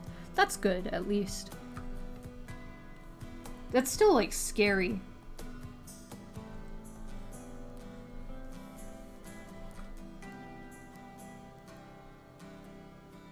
Your mother is a nurse and deals with this shit every day, but still denies it? Like, denies COVID even existing? Yeah, you must be vaccinated and masked. Are you wearing a mask right now? You should be, or else you're spreading germs through the internet.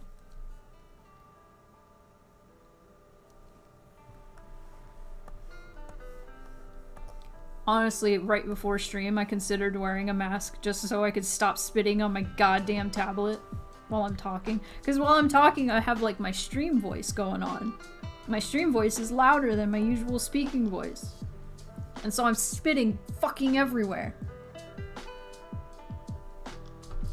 Fucking everywhere.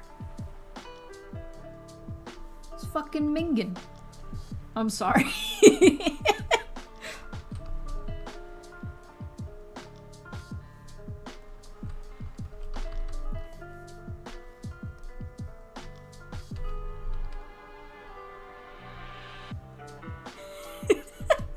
What, like, is it just like an insult? It's just like saying something shitty? Is that what it is?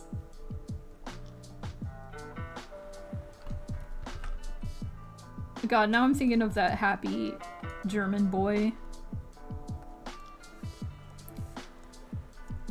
Stuck in Fortnite?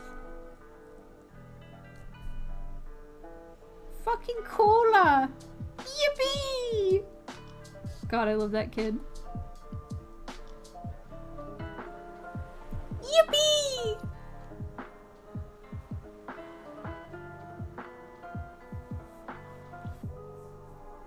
I was saying sorry for the joke because it was silly.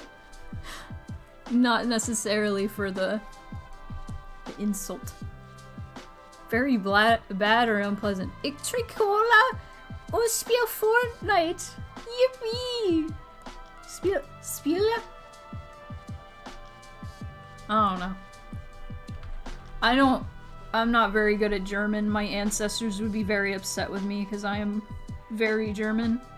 Very German blood. think my great-great-grandparents were straight from Germany. Either great or great-great, I don't remember. Spiel? Oh, Spiel Fortnite! Okay. One time somebody at work asked me if I played Fortnite, and I didn't know anything about Fortnite. And I was like, isn't that PUBG for kids? And he got so mad at me. And I think about that every time I think about Fortnite. I still don't really know much about Fortnite.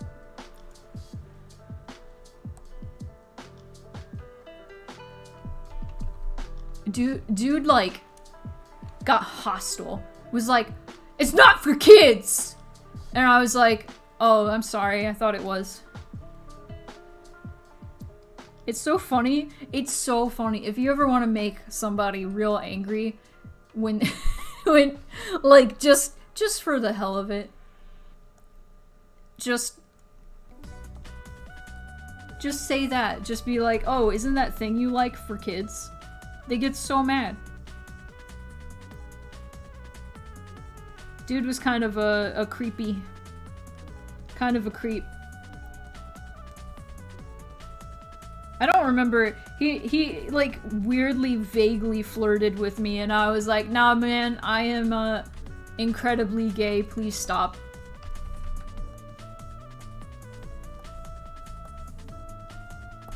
Incredibly.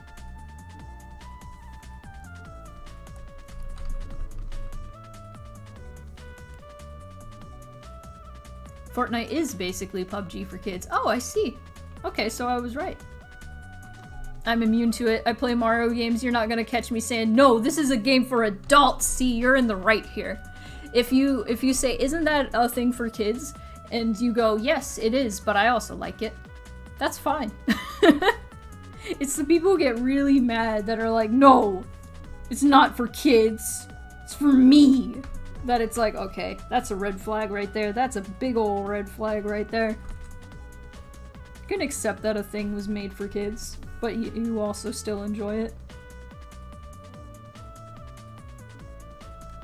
That's fine. Oh man, I made pad thai today. It was real good. I was pretty happy with it. It's been a long time since I've made pad thai.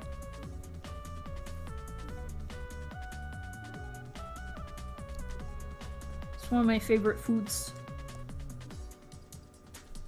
Is that a weird thing to be a favorite food? No, it's not. I answered my own question. It's one of the most delicious foods. And if you've never had pad thai, you're missing out. You should try it. Like Lego games. Hey, so that's a new way to flirt. Hey, you play Fortnite? No.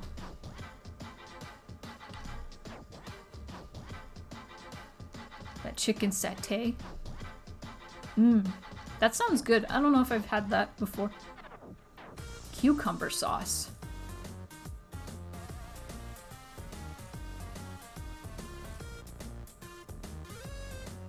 The weather was minging. Oh, new word unlocked.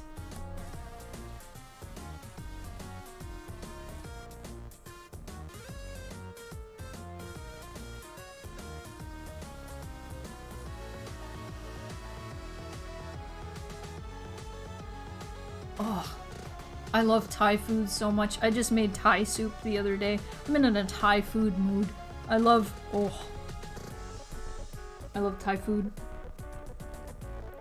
My two favorite types of food, Thai food and any like, I was about to say like Middle Eastern like food, but there's like so much variation in like Middle Eastern cuisines that like that would be unfair. I'm thinking like Indian food and like Nepalese and those areas. Oh, curry. Oh, the curry. It's so good. Pakistani.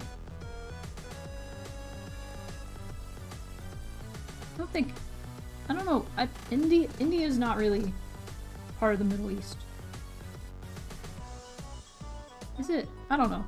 I don't know. I'm second guessing myself. Geography, bad. Curry, my beloved. It's so good. What if the weather is rotting, though? What if? That's acid rain. That's the only time you can call the weather minging.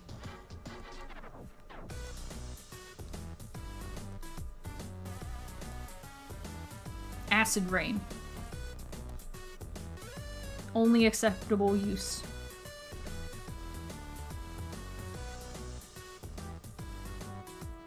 Yeah, India's definitely like, that's part of Asia. That's Asian food.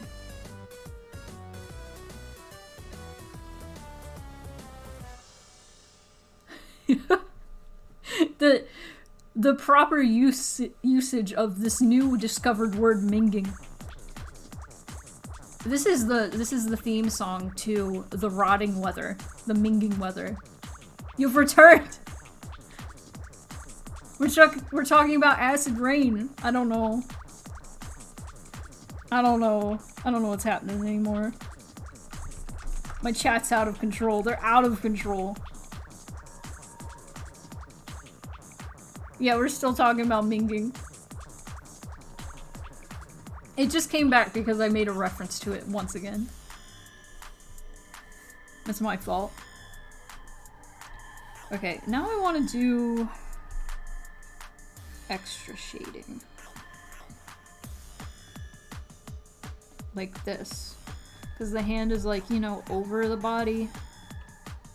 So I want to do...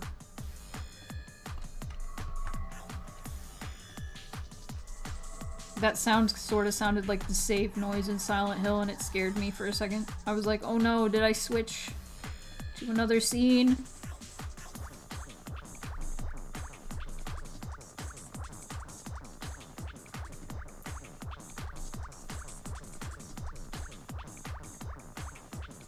I love this song. It's just a beat. It's just mostly a beat, but I love... This game soundtrack makes my monkey brain go, whoa!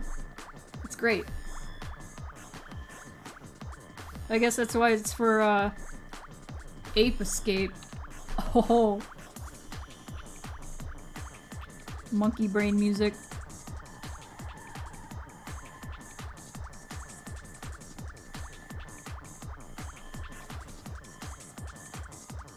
Oh, hey! Speaking of monkey brain, there's a monkey face! Wow. Take your lurk.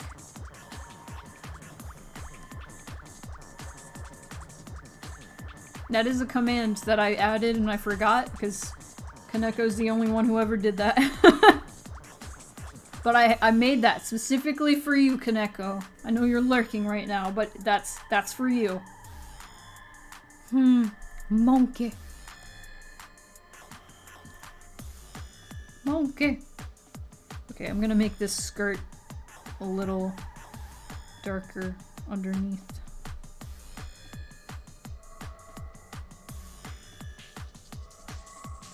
Want some more pad thai. After stream, I'm gonna have some more of that pad thai. I'm gonna eat it, enjoy it, and then I'm gonna play more Horizon because I'm obsessed. And I just want to explore ancient Las Vegas. I just want to go explore the ruins of Las Vegas. Let's fucking go.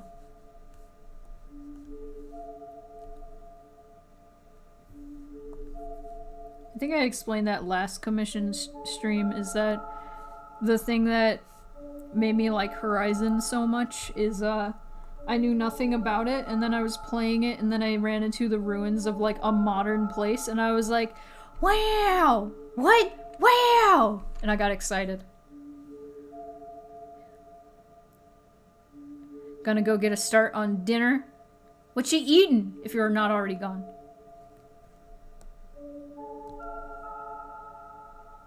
Monkey.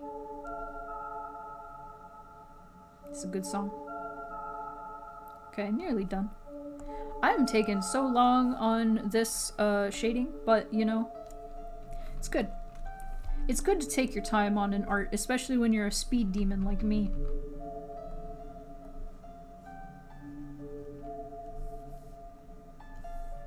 Kind of like this cel-shaded effect, but I do want to put a little bit of softness to the shading. But keep that hardness in. You gotta have it a little hard, a little soft. Gotta have the sharper lines in there, still a little bit intact.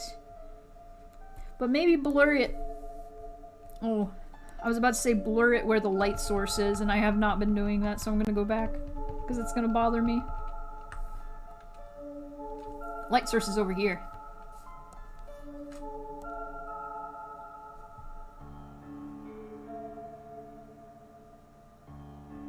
Is that where Forbidden West is set? Forbidden West is set, the west side of America. So, as far as I know, the cover has ruins of the Golden Gate Bridge. So that's not a spoiler. I haven't gotten there in the game. I'm imagining that's way later because that's real far west.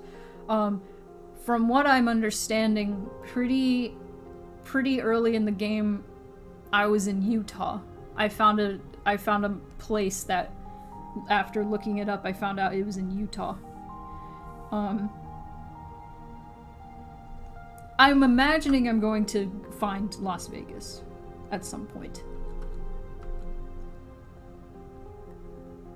Because through deductive reasoning, I'm in Utah. I'm going to be in California at some point. Las Vegas has to make an appearance, right?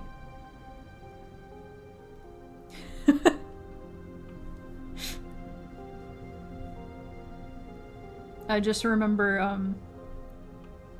I got the game, and I was telling Case, I was like, I got Forbidden West, and they were like, why is it called the Forbidden West? And I'm like, because it's California. California is forbidden.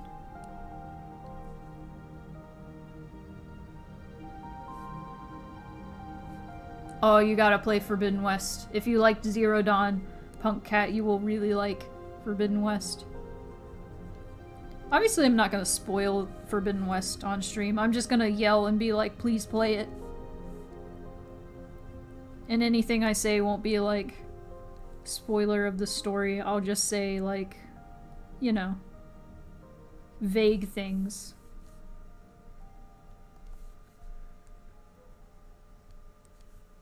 Vaguer things.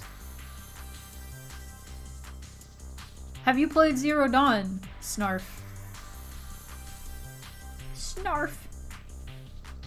Isn't Snarf from, like, Thundercats? Is that where you got your name? I don't remember. I feel like you said this before.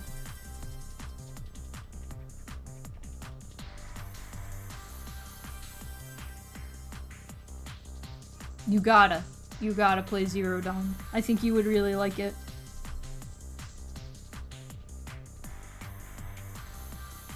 Because it's like, oh, it's so cool. The storytelling is so good just because, like, the environment itself is really good at, like, storytelling.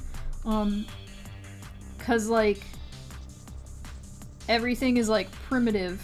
All the people are, like, primitive, but they use, like, machine parts as armor and stuff because there are machines just out in the wild that they hunt for their machine parts armor. And so all the designs for, like, the clothing and, like, the architecture and stuff is all based around, like, this world where there are robots just out and about. And it's, oh, the world building is just so incredibly good. Oh, snarf is like a verb.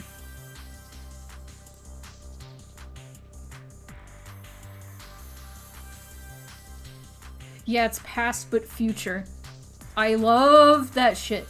It reminds me of Final Fantasy X. Final Fantasy X did the same shit. where it's like you get knocked to a different like dimension, or like, so you think, and then like, but actually you find out that you are like thousands of years in the future, and then you're like, hold on, what? My roommate and I were just talking about a Blade Runner click and play, and he was playing, and it's cool, and there's a lot of different games like that. Oh, Horizon is just very good open world. Very, like, the thing about open world games that never grabbed me is like the environments were never interesting enough to me.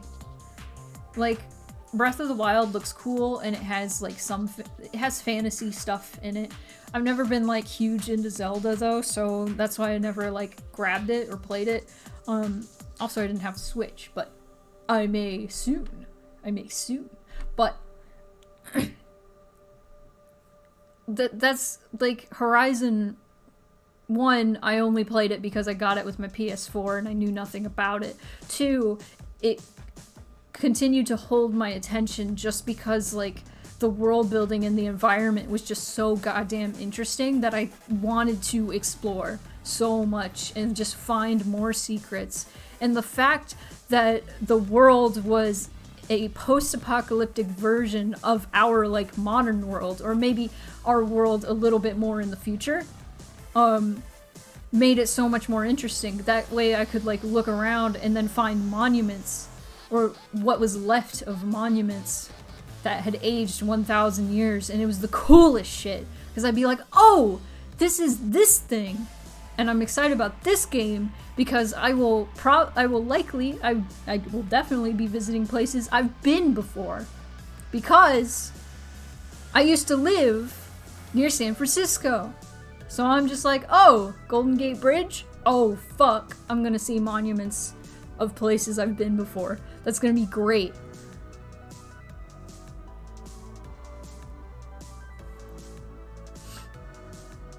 That's so cool. I love that so much. It's seriously, it's so good.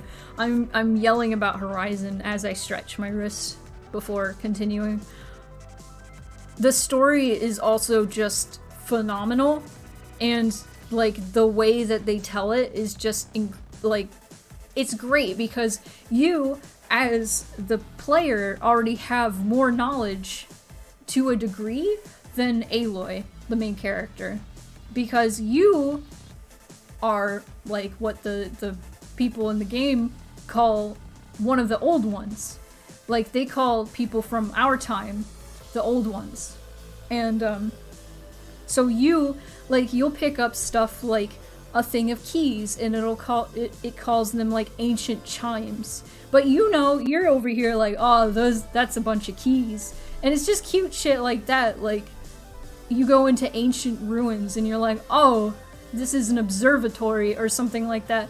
Or you see, like, you find like a satellite, and like the characters in the game don't know what it is. But you know what it is, and that form of storytelling is just so brilliant. It's just so good because like you have knowledge that the main character doesn't, but also at the same time you and the main character like share this like, I have no idea what's going on and why the world is like this. If you're a Zelda player, it's so fun visiting the ruins of, places and monuments from previous games. Okay, so I need that, you know what that means is I need to play Zelda for stream, because I've never played a single Zelda game all the way through. So I gotta do that, I gotta get on that. Bianco, if you're still in here, we gotta get on that. Let's go. Right now. I'm just kidding, not right now. I'm gonna drink some water first.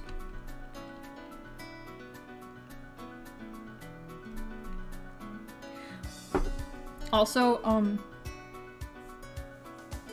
oh man, I want to talk about it, but I also want you to experience it yourself, so I'm gonna refrain. I'm sure, no, I know Breath of the Wild is so good, and I know the Zelda games are also incredibly good. I just did not grow up with Nintendo systems, So, you know, eventually I'm gonna have a series of games that I have never played that everybody else has played. You know, like Mario 64 and Ocarina of Time. I've never played those. Your favorite franchise is Zelda? It's good. Every game. That's a lot of games. Gotta go for now. You're welcome for streaming. Thanks for coming.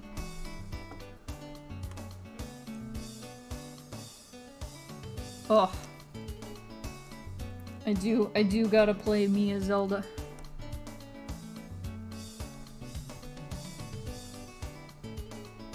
I've also never played a Mario all the way through.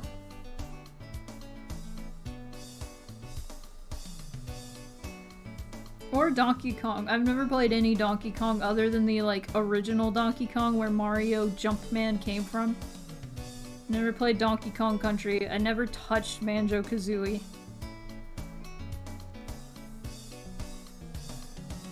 Never. Never. The only Nintendo games I really played as a kid were, Pokemon. Pokemon.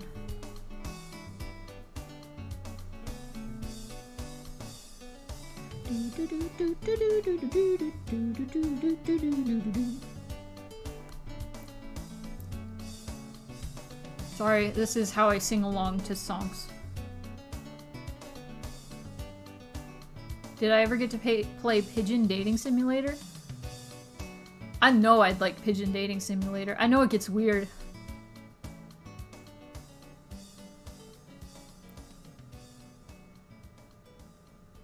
It's a legit horror game. Oh, I love visual novels that turned into horror games. I love them.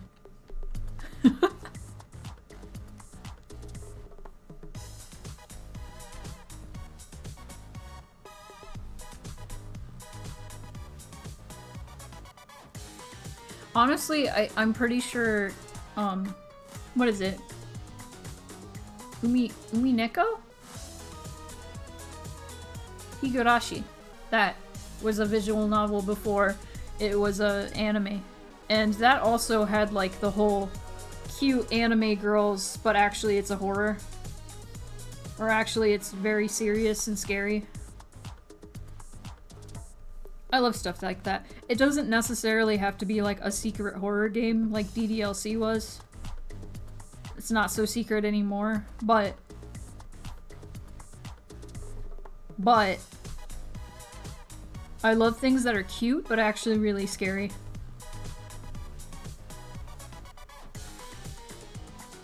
That's my aesthetic.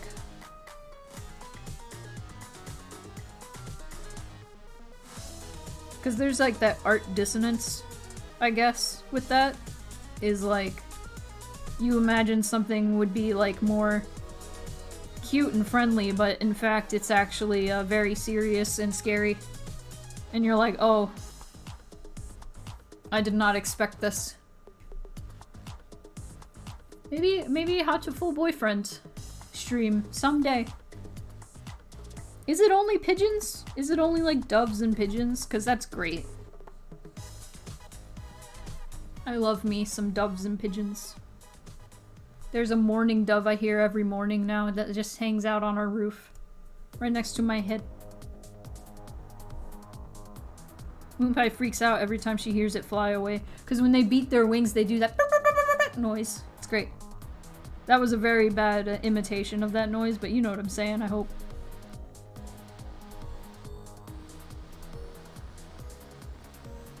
Oh, man.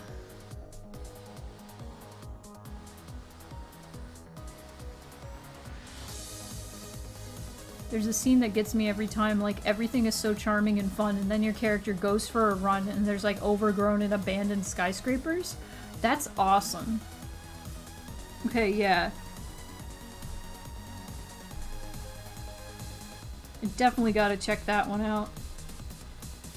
It's long overdue, because I've been wanting to check that out since I've seen it existed.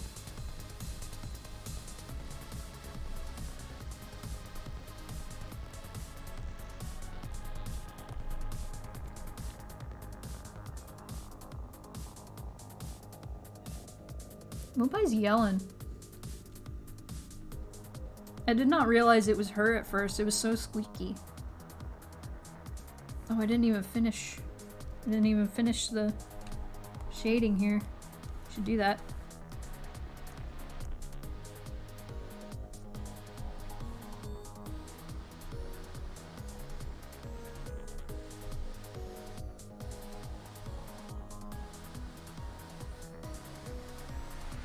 Moonpie. Wow. Sounds like Owen Wilson.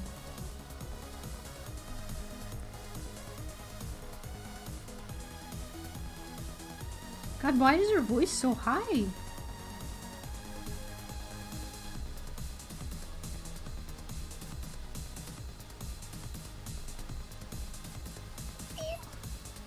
I kind of want to let her in. I just want to know what's up with her. Free Moonpie check.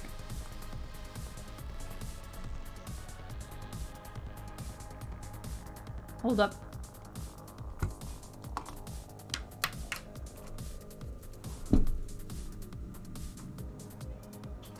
What's up with you? You just want love? Is that what you want?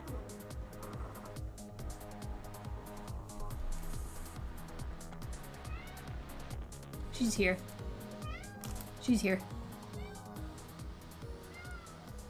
You yelling? Is it time to yell? It's time to yell.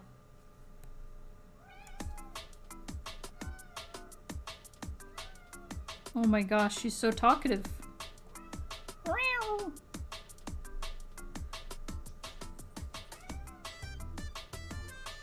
I like this version of the Krabby Beach music so much better. It's so cute. What is that, a fake harmonica? I love that sound. Meow. Do you know? Do you know, Moonpie?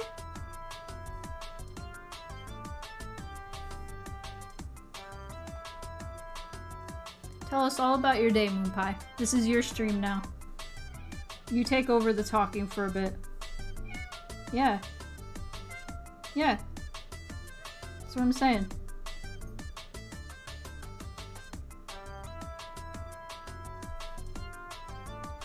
What'd you do today? That's good. How'd that go? How'd that go, Moonpie? Are you itchy? Yeah? You want some itching? You want some scratches?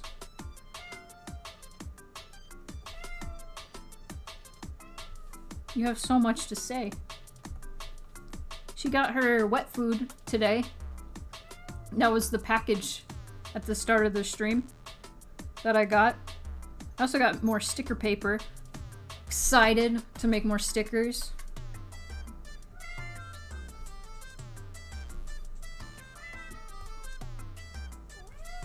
Meow. Yeah. Also, I just realized this is the wrong... I keep doing the thing in the wrong... the shading in the wrong place.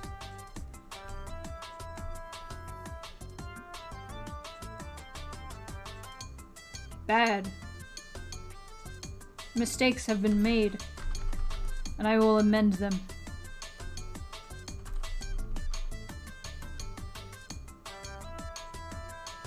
There we go.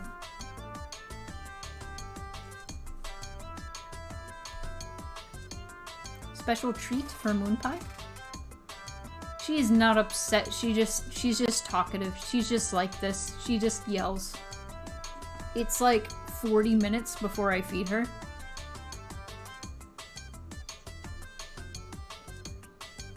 Moonpie. 40 minutes and I'll feed you. And in the morning, I'm gonna give you wet food. See, my plan is, this is great clown music for me to tell this story. It's not even a story. My plan is, I've been trying to get up, early every day, right? And it's hard for me. I've been getting up at least, like, at the latest, like, 8, but I still want to get up earlier because I want time to, like, go for a walk and do chores and stuff. I want a lot of time. And, I want enough time to play Forbidden West because it's good. When I say I'm obsessed, I mean it. But if I feed Moonpie in the morning wet food, if I start doing that, she's going to start expecting wet food, and she's obsessed with wet food, right? She's obsessed.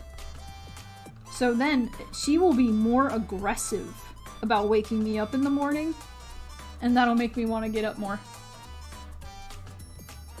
She's a Murpy Moo that has no sense of time. I think she has a pretty good sense of time. It's like 40 minutes until I feed her. So she's got it. Massive brain.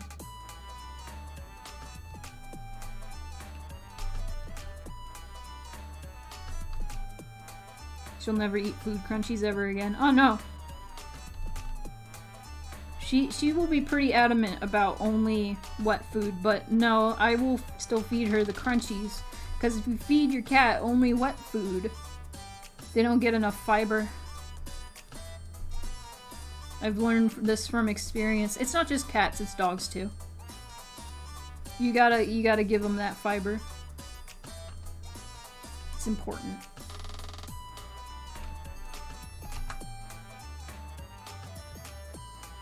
She wants it meow. She wants it meow. No, not meow. Not yet.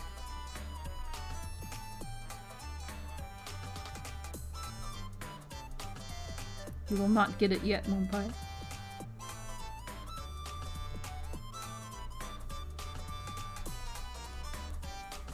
Do do do do do do do do.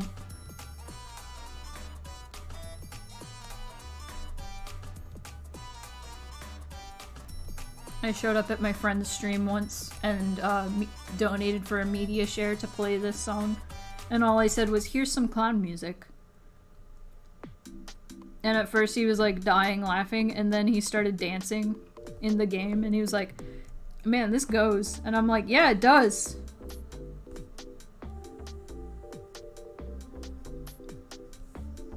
We really do be listening to a whole lot of Ape Escape music here.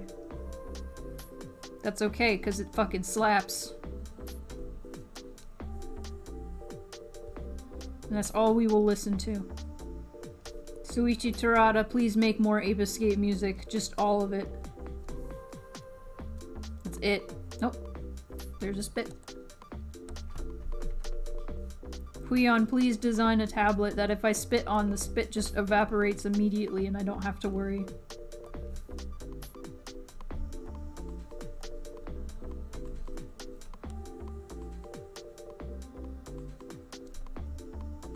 Oh, let me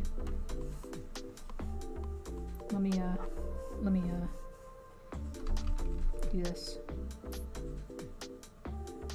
Yeah. Yeah. That's the stuff. That is what I call the stuff. Guys, I planted shit! I planted shit! That's so out of left field. I planted shit the other day. I'm so happy. You know what the temperature is right now? 74. Right here, it's like 55 probably because we're right next to a lake. But I don't care. I planted shit the other day. I planted a tomato plant. I planted a mint plant. And I planted some snap peas. And I planted, oh man, what else? Jalapeno plant. I'm so fucking excited. Let's fucking go. It's spring. I wanted plants. Now I have them. Turn the brightness up until the screen gets hot. That's a good plan. That's a good plan. Then I can just fry an egg on my tablet. Ooh. Burn my hand off. That doesn't sound like a good idea.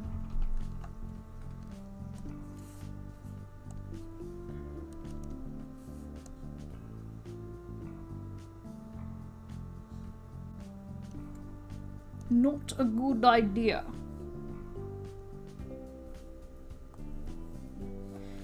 Okay, what should I do? As the highlight color, I think red. I think red would be nice.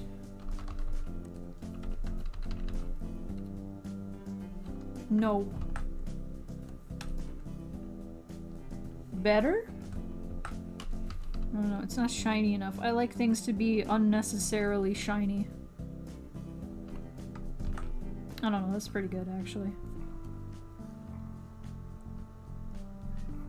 Oh, she's yelling again. My door's open. She can come in. She can come in if she chooses. Can't talk. Can't talk today.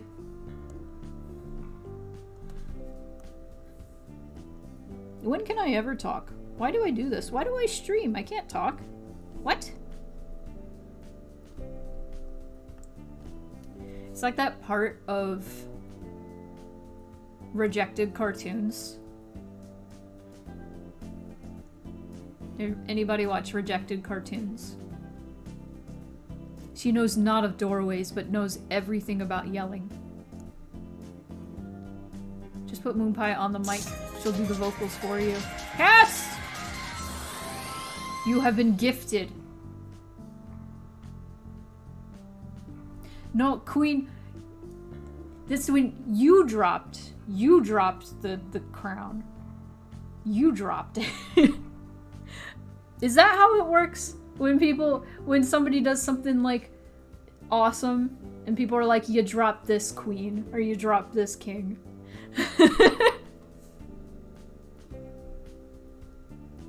Everyone gets the crown. It's like that scene in SpongeBob with Patrick Swallow. It is. It really is. Wait. No. No, no, no, no. No, no. Ooh! Okay, I don't know if that works. Might need to, do this. Okay, that's nice.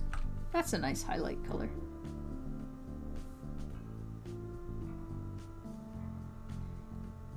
My technique I've been using lately is I'll do this weird, like, tribal design following the strands, like the movement of the hair. Like, it's like an H. I'll do at least one, because I don't know, it feels right, and then I just kind of, following the strands of the hair, do, like, varying lines up and down along that same pathway.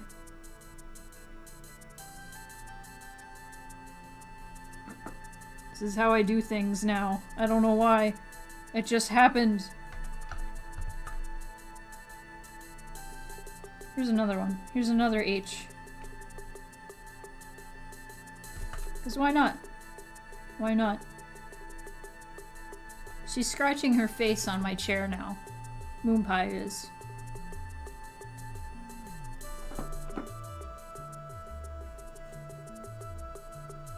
Gotta itch yourself somehow. She's itchy. You heard Moonpie and thought it was a random cat? No, that's Moonpie. She's so loud.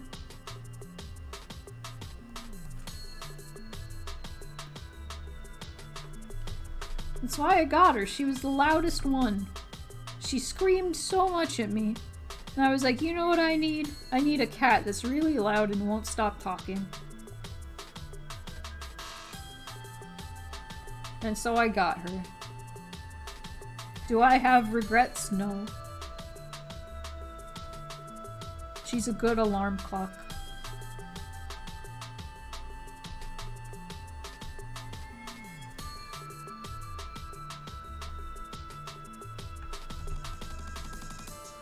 So much love for Cat Scrim. Stylistic hair shinies are so important. You literally didn't have to. I owe you and you alone 30 seconds of my time every time I come into stream. Had I been outside painting, I would have thought the same. Oh my god.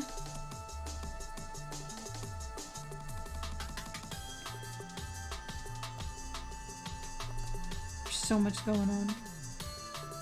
Nobody, did anybody answer me about Demented Cartoon Movie? I don't even remember why I brought that up.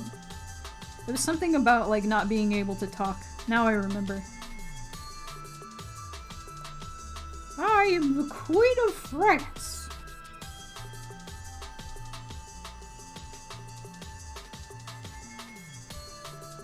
I bet you love putting H's in Crystal's hair. You know what's funny? Is one of the pieces I did of Crystal is when I started doing it because I was looking at a reference of that character like she was cosplaying as, and I noticed they did that and I was like, ooh, that's nice, and so I started doing it and I have not stopped since. So thank you. It's your fault. It's your fault. The H's have started.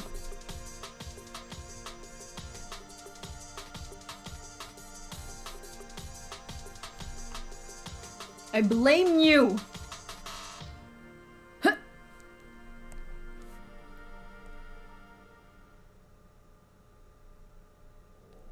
H is in the chat. Now everybody's gonna make fun of me for putting H's in here. You know what? Okay, let's put some shinies on the tail. May, yes, that's her name. What game is that? Is that Guilty Gear? Is that the one with the Zembo Grim Reaper? The one that everybody was like messaging me about when they got announced. They're like, hey, they added you to Guilty Gear Strive. And I was like, holy shit, they did. It's me. In one of my many forms.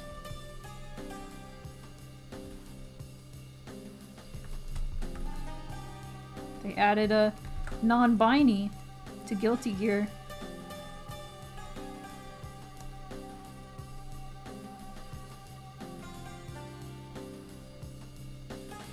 Yeah, we all gotta start doing H's. We gotta follow the footsteps of the Guilty Gear Strive artist, whoever they may be. You doing H's and hairs, you're doing a good job. You're doing it right.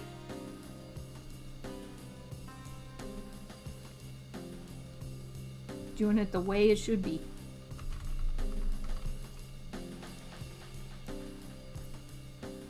Oh, I don't like that. I don't like that.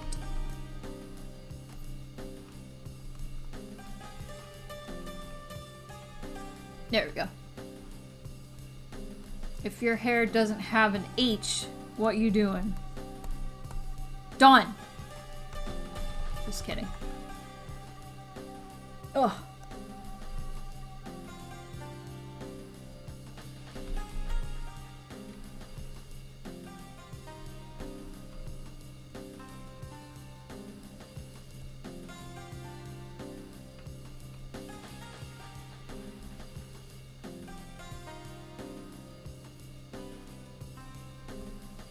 I'm so close. I'm so close to being done. I think I'll finish this and then I will do a little bit of the Telegram stickers before I scoot.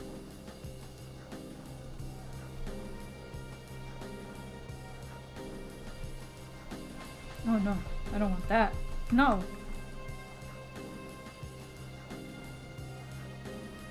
There we go. Okay.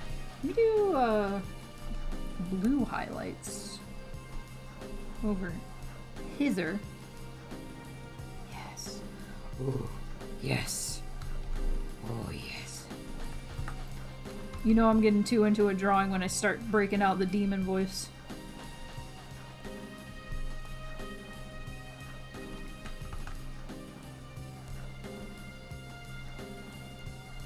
Yes.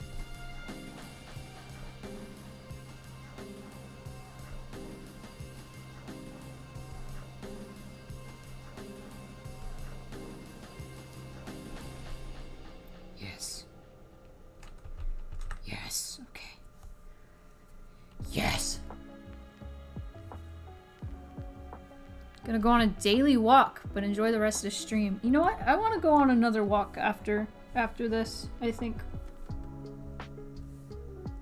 I got a pedometer app that tells me how many steps I take now, and my goal every day is 6,000, and I think I'm at like 2,000, and I want more. I want to be healthy. I want to walk more. Enjoy your walk. Photosynthesize. Get that tone in.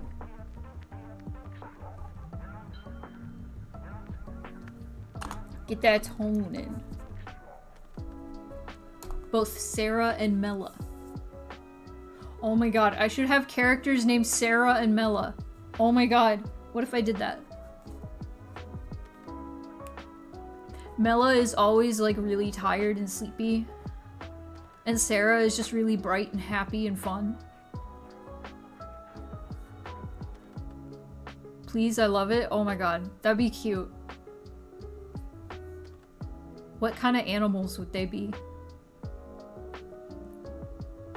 I feel like the obvious answer is Sarah would be a dog and then Mela would be a cat. But dogs also sleep a lot.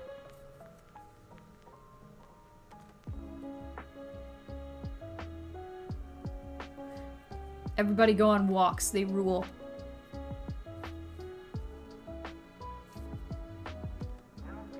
Walks are awesome.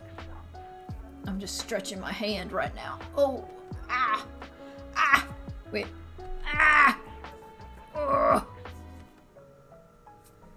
Remember to stretch many times, especially when your livelihood is based on drawing. Golden Retriever? Yeah. Oh my god, I love golden retrievers. And Void. Void? It'd be kinda ironic if Mello was nocturnal. That would be ironic, that'd be cute. I mean, yeah, if they're a cat, that'd be funny. Mella's got that sleepy bitch syndrome.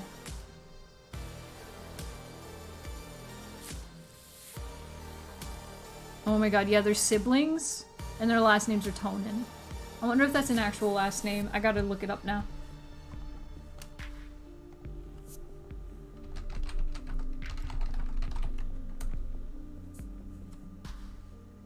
It is, it's an Italian last name.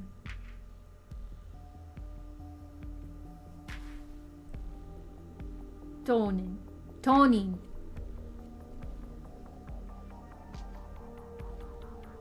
What's the origin? It's not listed. But it is, it exists. Tonin family name is found in the USA. What? But it's most frequent in Italy? Interesting.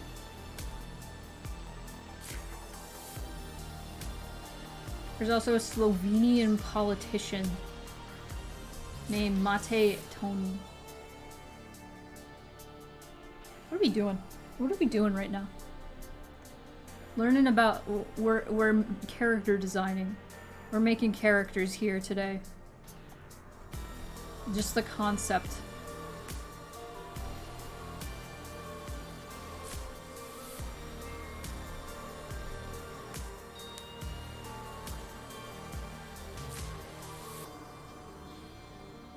See, if they were siblings, they would probably have to be the same type of animal then.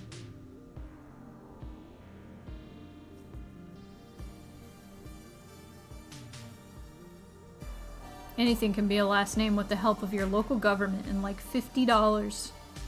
True. How many people in the chat are morning people? Are we... I feel like most people aren't. I am a morning person myself. Which I feel like is uncharacteristic of a cat, but, you know, every cat I've ever known is up at 5 in the morning, so... myself included, so... Remember when I used to stream at 5 in the morning? And people would come in and be like, why are you up so late? And I'd be like, joke's on you, I get up this early. Joke's on you. You wake up in the morning, but are you a morning person? There's a difference. You don't like it. Okay, so you're not a morning person.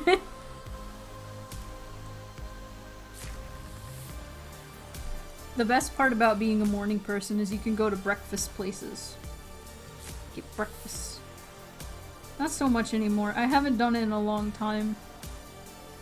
I like going to cafes and just hanging out.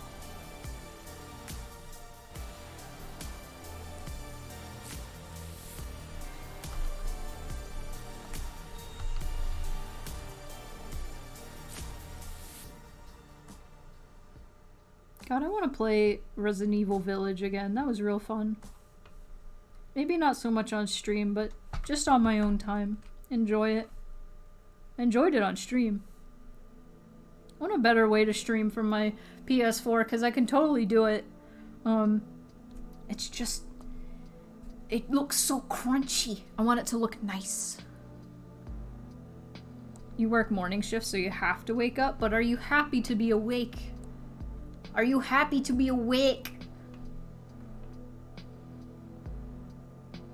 I don't know if that makes me a morning person, but I prefer to be awake in the mornings. I used to wake up at 6 a.m. in the summertime just because 6 a.m. is the perfect time of day. You are right. You are a morning person. I prefer when the sun is up. I like it. Like, especially in the morning, like when nobody else is awake. It's just really nice and freeing. Like, I am happiest when just everything is quiet, the sun is up, I'm just like in solitude, like doing my own thing, playing a game, and I just have a cup of coffee, and it's like, it's the best feeling. It's the best.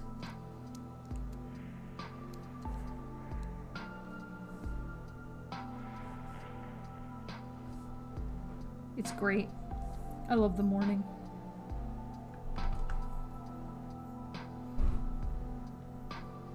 Whoop. I'm so close to being done with this. I will finish this in the next few minutes. And then we can be done. And after stream, I'm going to send this to you.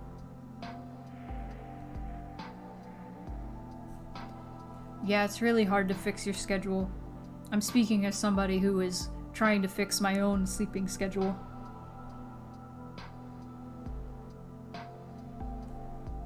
Morning people, rise up. Let's go. Join me. Join me in the morning.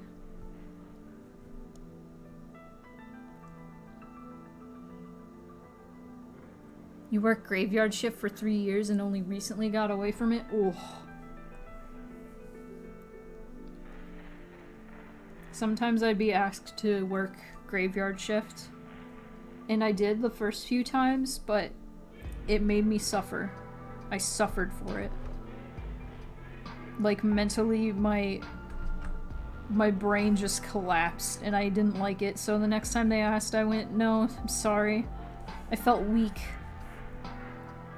Because there were things I liked about night shift. There were no customers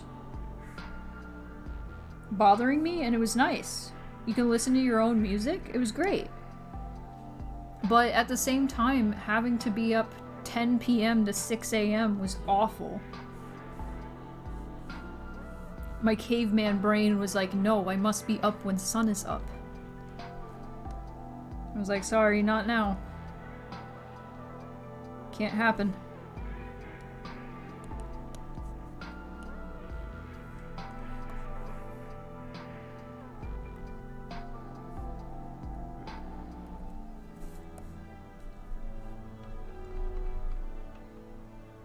It's one thing to do it once or twice, yeah, but when it becomes normal, it ruins you. Oh. Oh, I can imagine.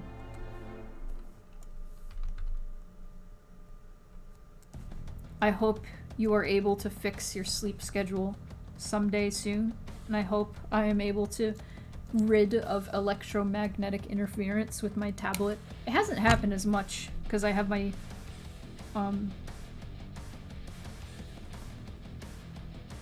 I have my phone further away. I need to throw it further away. Even further. Hang on. Hua! There we go. It's probably my phone. Nope. I turned my mouse off. Why are you doing this? Why are you doing this? Stop. Yeah, I threw my phone in the lake. I threw it out the window and into the lake. It's still doing it. Okay. Okay.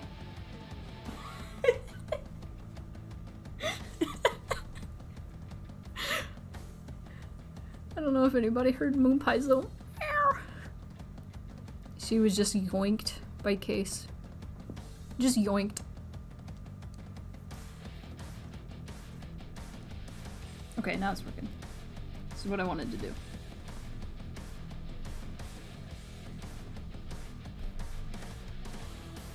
Complaining.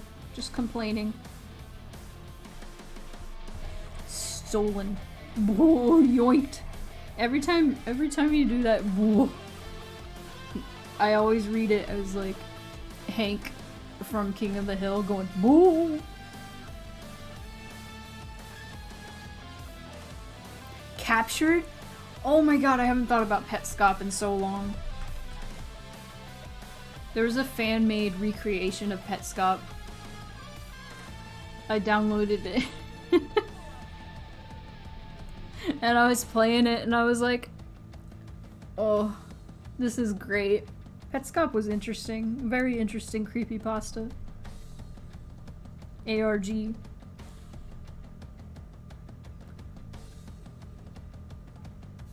Would throwing your phone in the Mixed Feelings River Factory reset it, assuming it doesn't just immediately get bricked by the water? Maybe. Would make sense, yeah. The Lethe River. Wipe the phone's memory.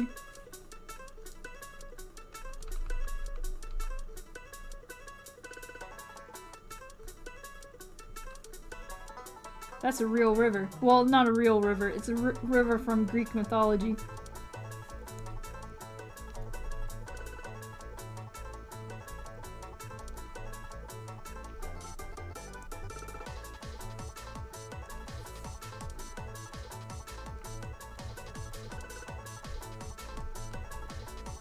That's a real river from myth.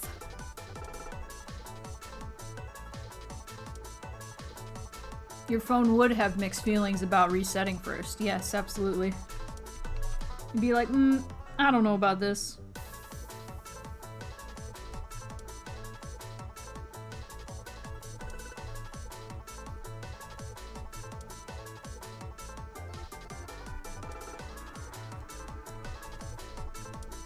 Maybe not.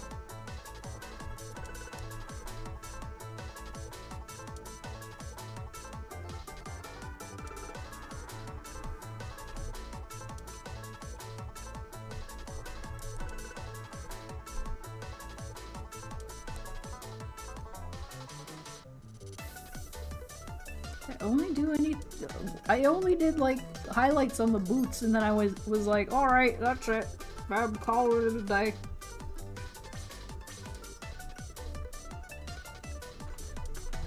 You know what this is missing? You're a fake fan. You couldn't remember the name of the Lethe River. How dare you?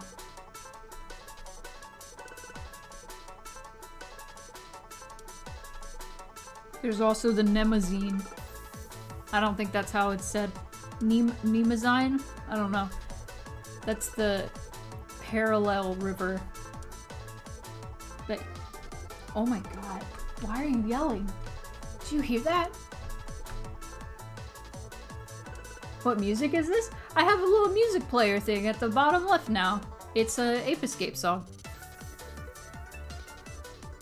It's Western Land. Wesutan. Wesutan.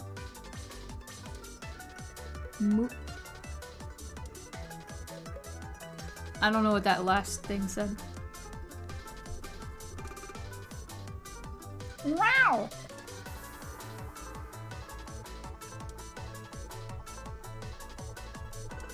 Yeah, but the Nemazine is the river that makes you omniscient, basically. It's like the opposite.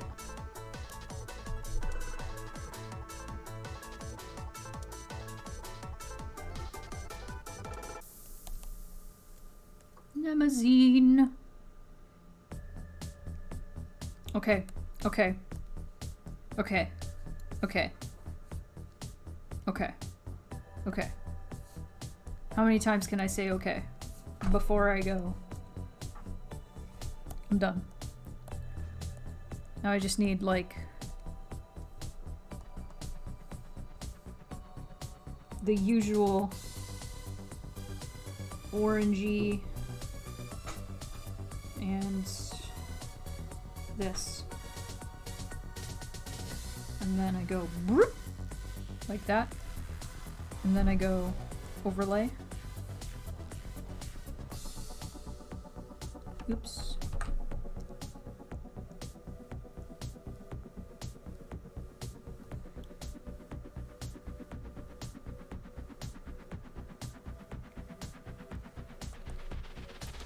What color should I make the background? Like a blue?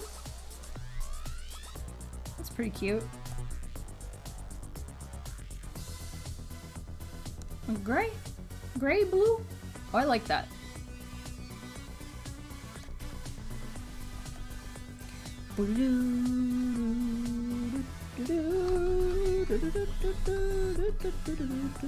I'm a fake fan of Crypto the Necrodancer.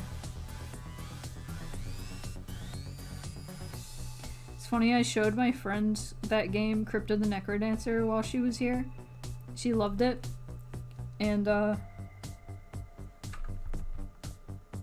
she was like, oh, it's on Switch? I need to get it then. And then, like, later, her wife is like, were you gonna get that crypto game? And I was like, crypto game? And she was like, the crypt of the necro dancer and, or that crypt game. And it's like, I was like, please don't get a crypto game. Blue.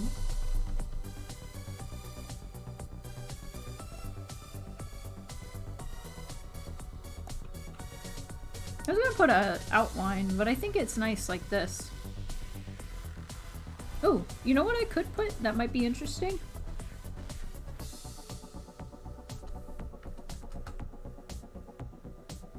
Divider.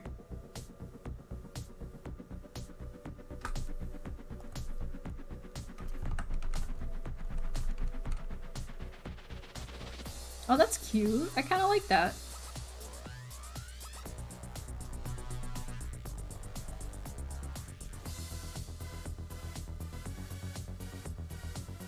Did my friends ever get to see the moon? They did! It was literally here, like, one day, and they got to see it. Which is great, because my friend, like, she's literally been my friend, for, let me count. 15. Oh god. I'm trying to do math. 18 years. We've been best friends for 18 years. And, it's funny because, like, even when we're, like, not in the same area and we're not, like, sharing absolutely every, like, interest that we have, when we visit each other again, we are into exactly the same things. So, of course, her aesthetic is also skulls and death and the moon and stuff. And I'm like, oh shit, that makes sense. She's probably also a psychopomp in her heart.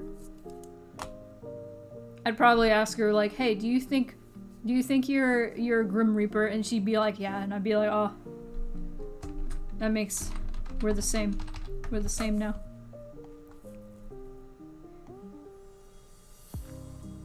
She's like one of those people that, before I met her, I felt like I already knew her. If that makes any sense? We've all met those people, right? Or is that just my experience? I don't know. I'm gonna put this down here so it's not just in your face, but...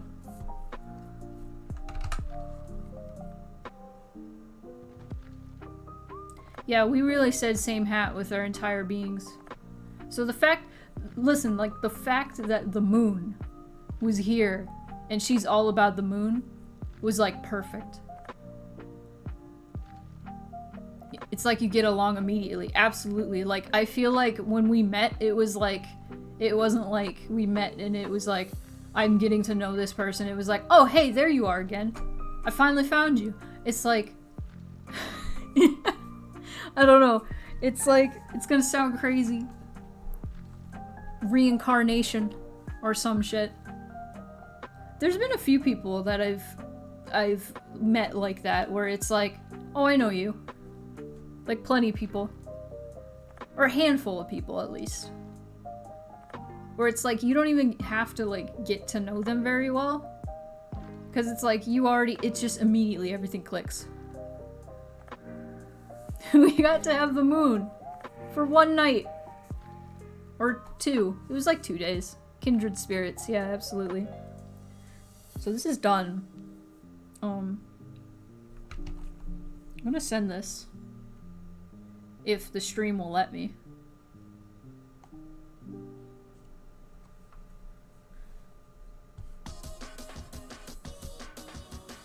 Since you are still awake.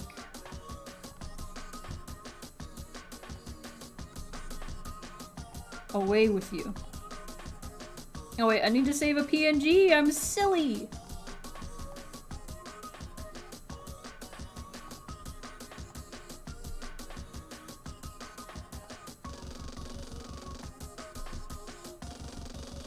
Okay, now I can send it.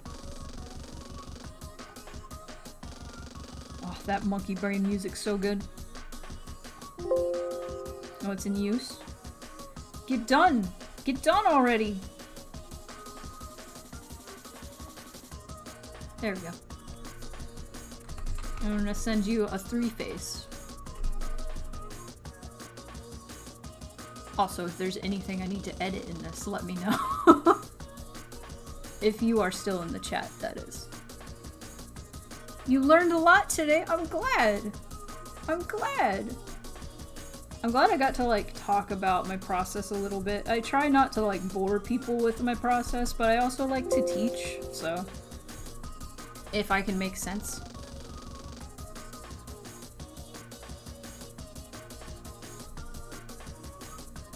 I had a maid outfit at one point, I think. It was too big. And also I always felt weird while wearing it. And then I realized later, that was dysphoria. That's what that was. It's always so, like, interesting, like, when you realize, oh, I am not the gender that I think that people thought I was. It's always so interesting to, like, look back at, like, childhood experiences or, like, earlier experiences and going, I see. That was dysphoria. Why didn't I see it before?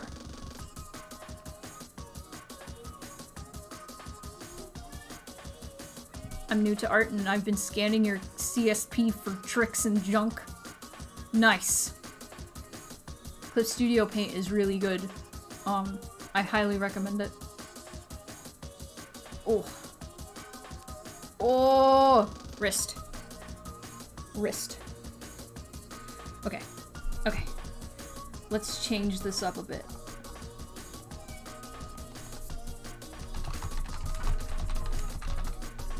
Is this gonna fit?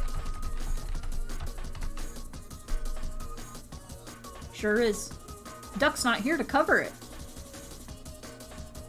Being gender fluid is so wild because some days I'm dysphoric from dresses and femme clothes and then other days I'm dysphoric without it. Okay, it's time to talk about gender. This is like tradition. Yeah, you hear the moon pie. This is tradition. We always gotta talk about gender here. At Spoonie Plays the stream. Where's my phone? I don't see it anymore. Oh no. Hang on. Hang on. I'm gonna control it with my mind. Oh.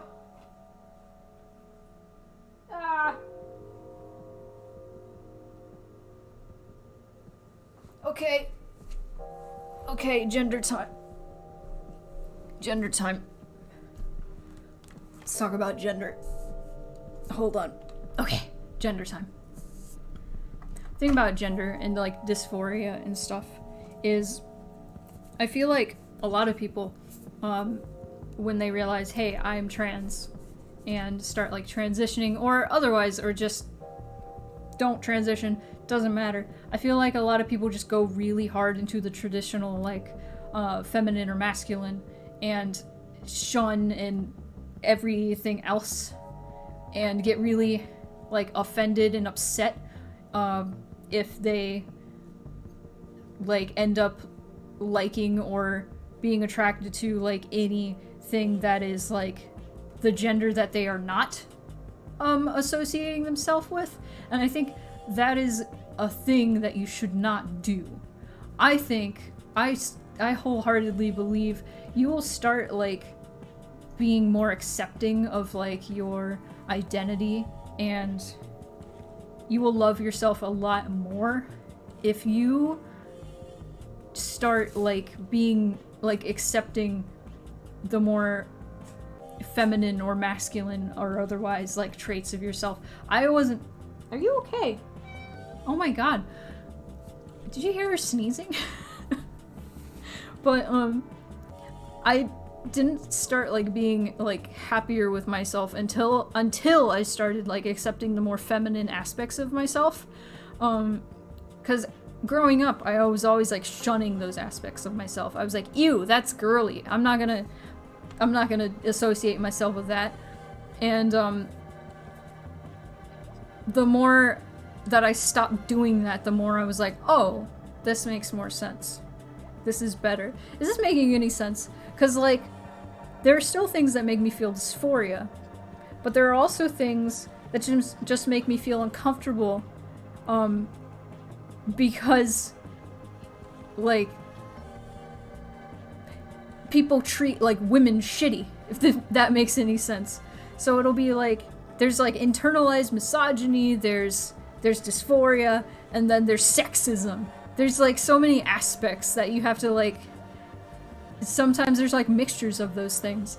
And a lot of the stuff that I thought was like dysphoria or didn't even know like was a thing, it was just internalized misogyny. But gosh, I've become so much happier when I stopped being like, oh, I shouldn't like shoes because that's a feminine quality. And then I was like, no, fuck it, I love boots. Fuck it, I love boots and I love long socks and I like painting my nails, and it's great. And I want the best of both worlds, god damn it. I want to go to like hair salons that are like for women and just enjoy getting my hair cut instead of being like, no, I don't want to get my hair cut. I just want to go in and leave. No. Like once you embrace those like qualities of yourself that are like traditionally the gender you don't want to associate yourself with, you become so much happier. And I know I've heard of a lot of people like after transition or like when they start transitioning, they become more accepting of these like qualities that they used to like shun before they started transitioning, and that's awesome.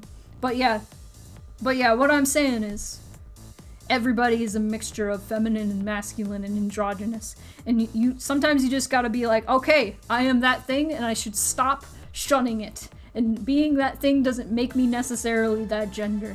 Anyway, yes, rant over about gender. Okay, I'm gonna catch up with chat because I've talked for a long time. Desperate to cut my hair short in middle school because I got one bad knot in my hair after years of having none at all.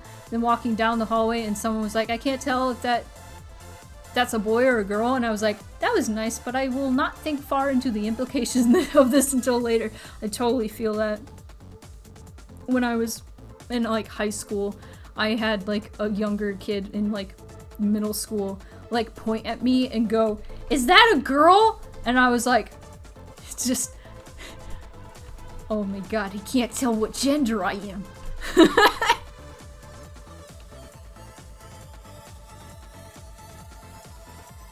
Gender is really tough and whack. It really is. And it, like, feeling dysphoria over, like, specific, like, feminine or masculine or qualities, like, that's fine. It's absolutely fine and it's valid. It's just, like, I feel like people will just go really hard into, like, really disliking certain qualities, and it's, like, it's toxic to a degree.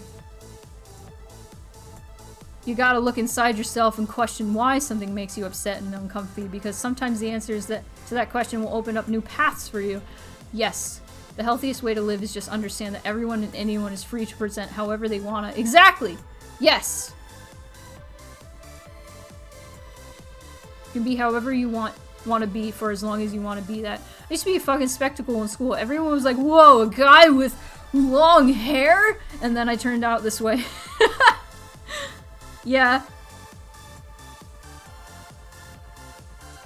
Androgyny is my ideal. Honestly, when I was younger and I first started like doing videos, I did videos with just my voice, and my voice sounded a lot different when I was younger. But my voice from then and I still think now was very incredibly androgynous. And I had the most common comment I got on all my videos was, "Are you a boy or a girl?" And I would always answer, "Why do you need to know?" Which is true. Why do you need to know? Why do you care whether I'm a boy or a girl? What is going to be your next step when I answer that? Anyway, here's this Telegram sticker of Victoria biting you. Does that look like a bite? Nom. You know what? I can make it look like a bite. Like this.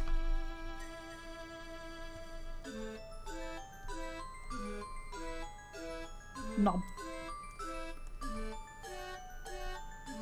Oh, water. Thank you. Thank you to Zara.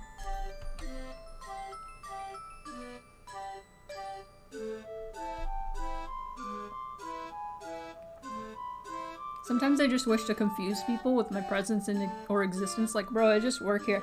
See, I honestly don't really care. It's honestly just like, if somebody perceives me as like a butch lesbian, that's good enough for me.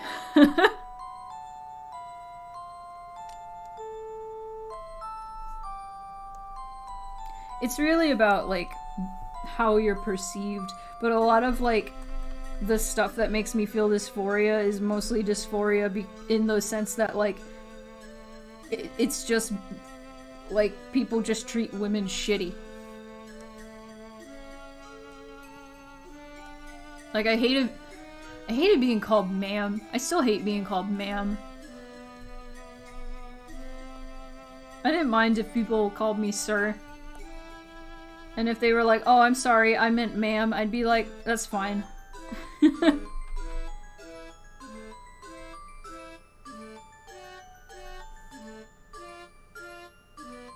Bro, I am just standing here. Yeah.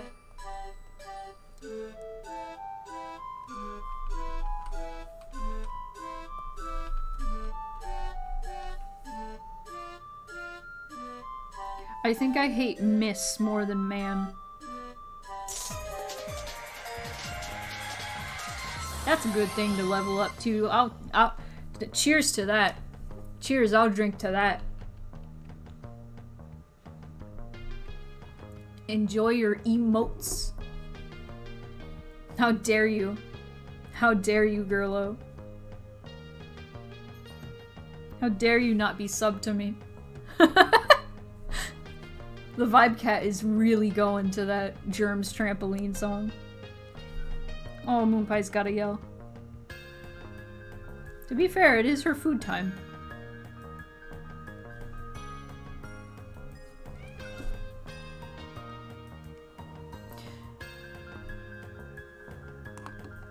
You know what?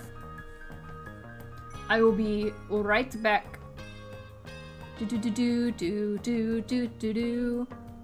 Let's BRB real quick. I'm gonna feed Moonpie. You guys want to hear Moonpie yell? Hold on. Hey, Moonpie. You want some food? No, you gotta come over here and yell. You're so far away.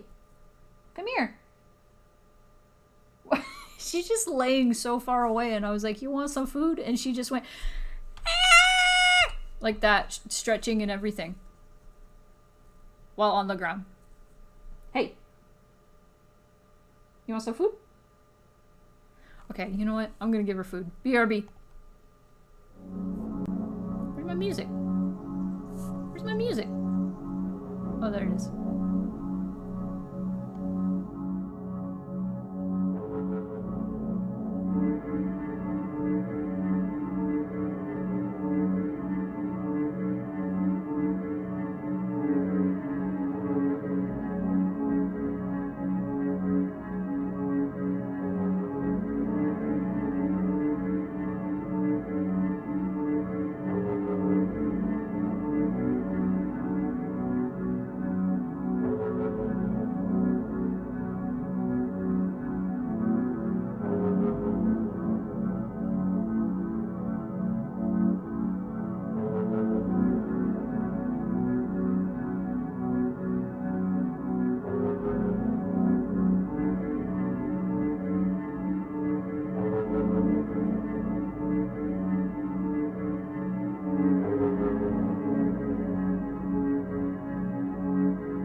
Welcome. That's how I announce my presence. Ooh. Okay. Music back. I also needed a granola bar because I stood up and I was like, oh! So, I ate a granola bar. Also, tell Case I said hi.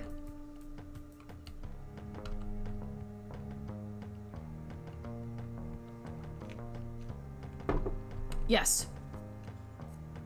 I saw them not too long ago, but I want to say hi.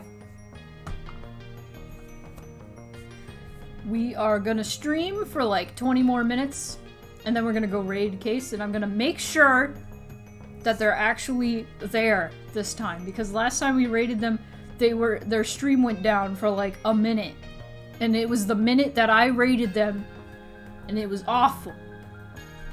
I feel bad, but it was just a very terrible coincidence. Very bad timing. Anyway.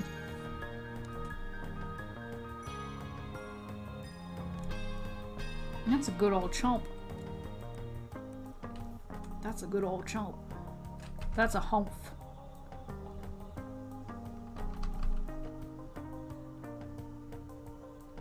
I've had a few people commission me for Telegram stickers. And, they'll pick the stickers option, right? Or I used to have a sticker option on my commission form. And, they have no idea that they had no idea what Telegram was. They just thought, like, oh, stickers. And I'm like, oh, they're Telegram stickers. And they're like, I don't know what Telegram is. And I'm like, oh. To be honest, I don't really use Telegram a whole lot. I use it to talk to certain people. But I'm still, like, so new to Telegram. I'm always so shocked and confused when I'm using it. That's a humph. Oh man, I don't like that one. I'm gonna continue working on this one then. Let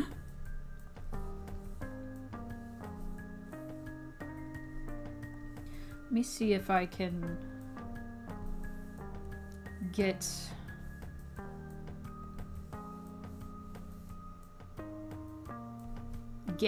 I'm gonna get! Telegram was an ecosystem I could never find myself in.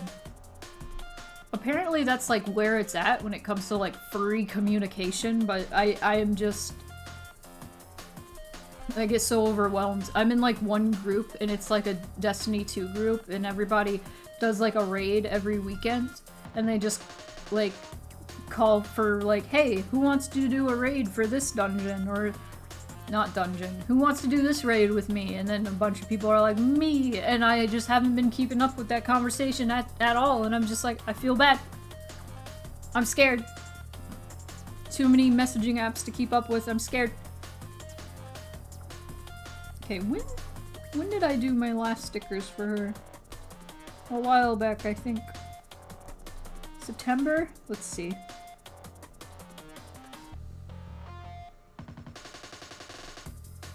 Not September. You ever realize you draw a whole lot? I draw a whole lot. Man, I never finished this! Look at this. Do not pet. I should finish this.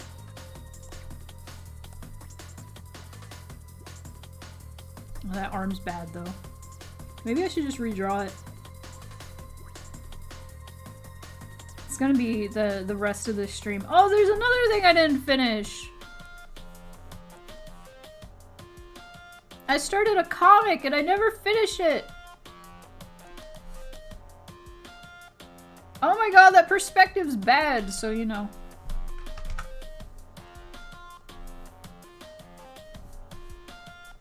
Inside look.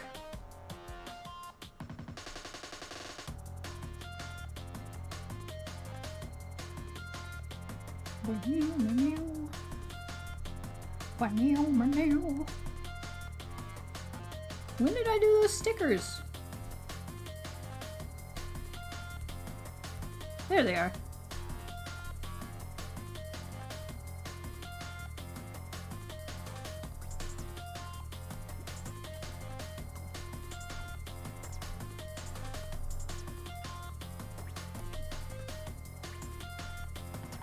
Oh.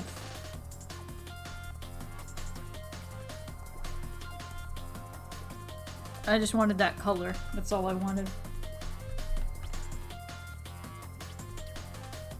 That is all I wanted.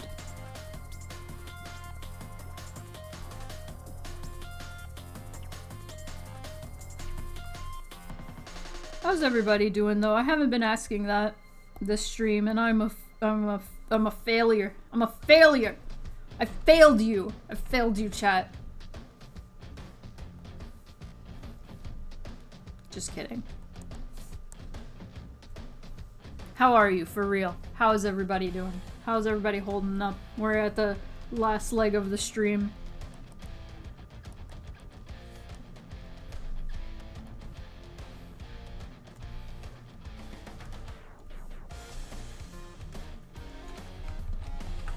I could be, putting this up on my other screen, but, you know, I'm not! Because I'm a fool. Bloodied but unbowed.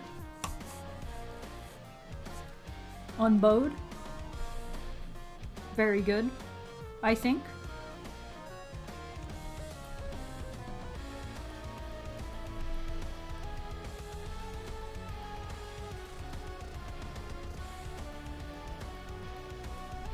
Unbowed?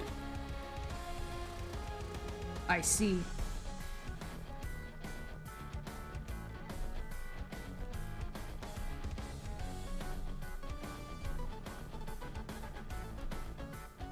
Yes.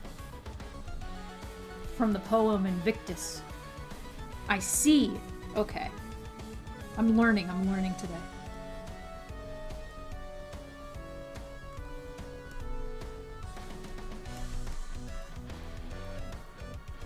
Back. Back.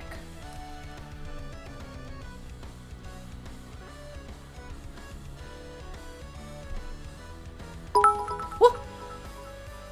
Just coming back to say bye for now. Gonna go pop on Casey's stream for a bit now, but thank you for the wonderful vibes as always. You're welcome! Thank you for coming and thank you for the bits. Say hi to Case for me. I'm also sending everybody to Case in a bit. So anybody who hasn't gone to them yet, I'm gonna send you. I'm gonna send you there. Hee-hoo!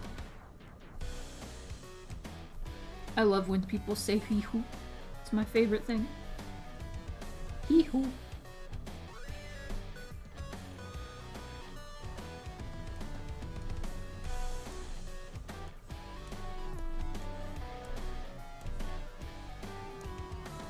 Hee-hoo. Sorry, it's gonna invade my brain now and I'm just gonna keep doing it.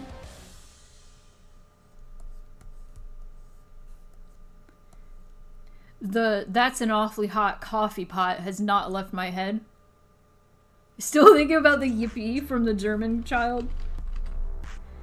Lately I've just been like, in my brain, as I'm like doing anything, I just say that's an awfully blank blank. So I'm like, that's an awfully soft moon pie. Howdy doody. Oh man, howdy doody's good. Phrases that stick with your brain.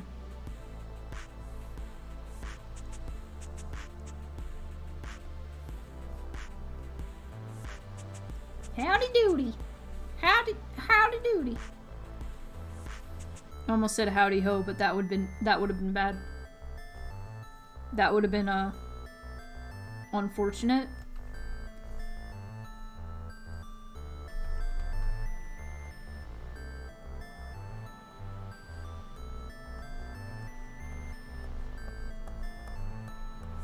Back in the day when South Park, I was about to say, was on the air, it still is. Unfortunate.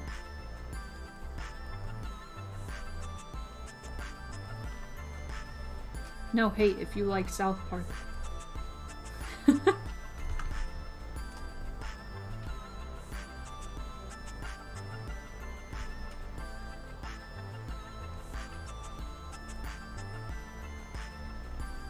Pray. Pray for those. I don't know, I'd rather you like South Park than Rick and Morty. You know, it's a shame. I think Rick and Morty is actually a pretty funny show. It's a shame that like the fan base of Rick and Morty is just so insane. Like, you don't get it. You don't get it. The humor is smart, and it's like, not really. It really isn't. It doesn't have to be. It can just be stupid. It's fine. You don't have to act like you have to be like smart to understand the Rick and Morty humor, because you don't.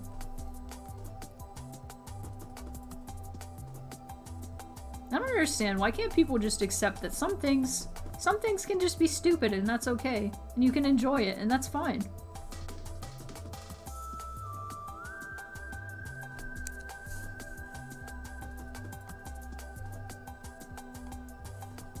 automod understandably automodded that, but that I don't want to permit that term, but that's fine. I just won't read it.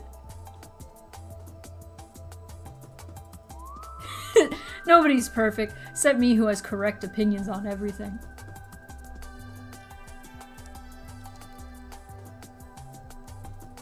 Fanbase of Rick and Morty is pretty bad.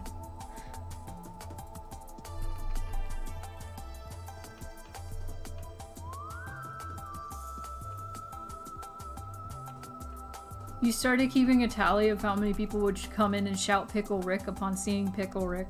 You have a Pickle Rick where you work?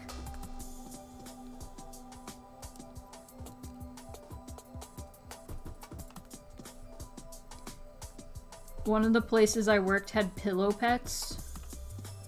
And I kept a tally of how many people I would hear go, "It's a pillow, it's a pet, it's a pillow pet."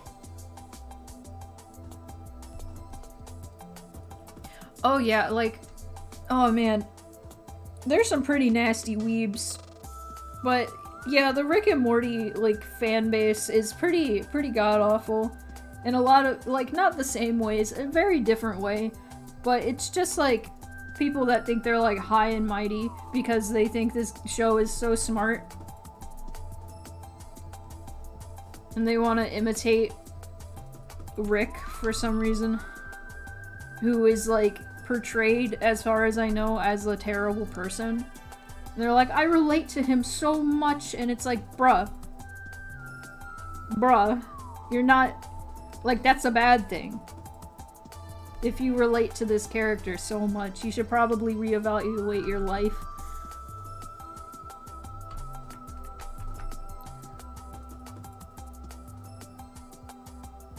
You just gave me a brain blast. Oh, the pillow pet. I think it ended up outnumbering the amount of people asking about the PS5 when I worked at GameStop, but I worked at Spencer's like 4 years ago. Oh god. GameStop was a little over a year ago, so I do not have either of those tallies anymore. Oh jeez. God, I can't imagine working at Spencer's. That sounds awful, and I'm sorry.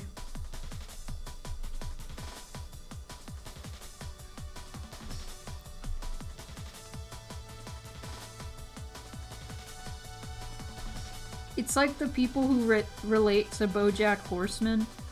Because isn't, like, as far as I know, I've only seen bits and pieces of that show, but BoJack Horseman was supposed to be like, this guy's an asshole. And he's like a relatable asshole. But also, the people who are just like, this show just speaks to me so much, it gets me. It's like, bro, this show is telling you to reevaluate your life, maybe. Because it's definitely telling BoJack that.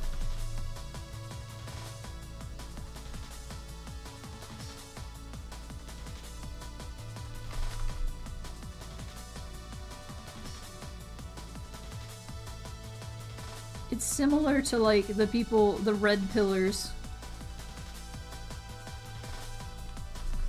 that just did not understand what the Matrix was about.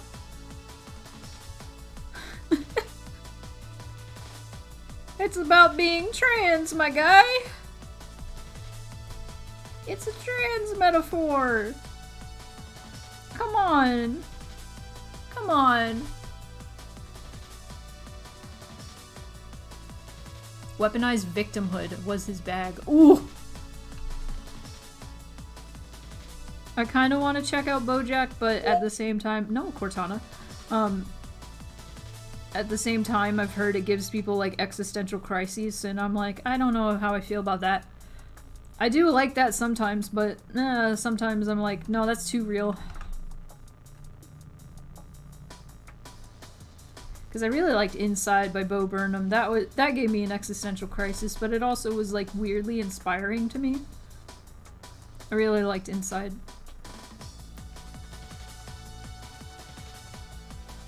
I've never related to anything more in my life.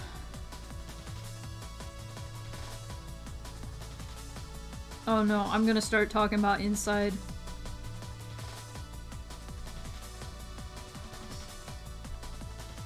Oh no!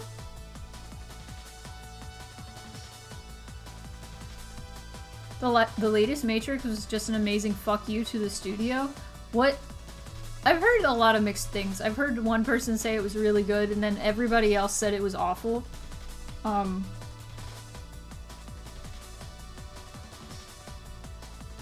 Which one is it? Because I've heard, like, the movie was intentionally bad, so they wouldn't ever do another Matrix again.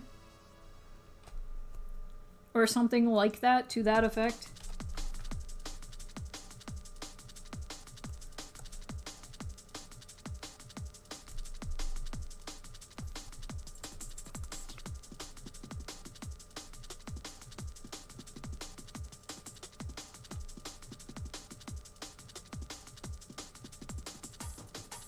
Oh, it was a massive F the studio, and meta is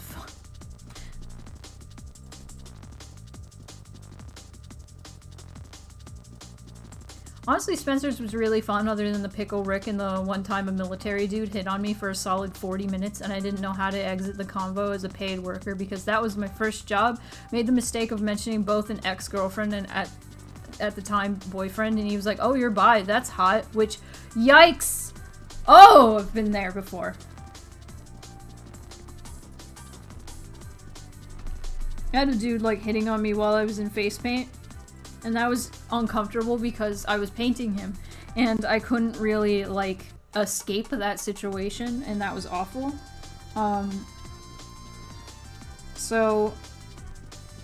he was like, oh, so are you single? And I was like...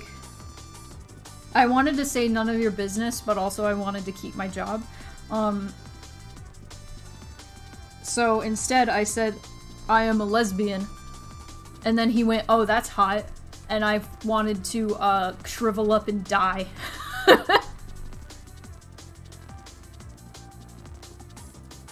It was a fun little romp, but that's it.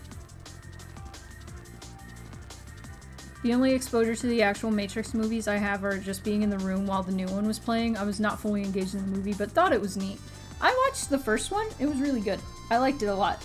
I've never seen any of the other ones, but I've heard, like... that's another thing I've heard, like, mixed reviews on.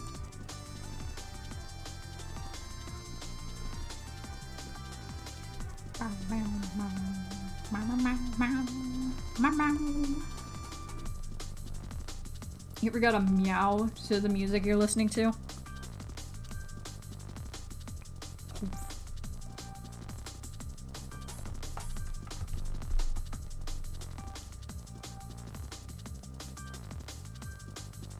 People that hit on others while they're at work should owe the person they're hitting on $200 as compensation because Jesus fucking Christ. Yeah, don't hit on people when they're, like, at work. I'm lucky because, like, during streams, like, being my job, if somebody comes in and hits on me, I can just tell them to fuck off and ban them. But I can't get fired for doing that. Like, Twitch isn't gonna be like, excuse me, you were rude to this customer. They're not gonna do that. Even better, I can just silently ban people. And sometimes I can have a good laugh. I don't know if anybody was here when that one person showed up. It just makes me laugh, like, thinking about it. The one person that showed up, it was like, I fuck Fudos! And you are Fudo! And I just banned them immediately and then just cracked the fuck up. I was just like, I can't. Hi Twitchy Kez, welcome. You came in at a great time. But like when you're at a job, like you're a barista or you're a face painter or you're a cashier and somebody starts hitting on you, that's unacceptable because they can't like do anything about it. And it's unfortunate. They're trapped and you know it. And that's why you're doing it. And fuck you. Fuck you. Go to hell. Anyway.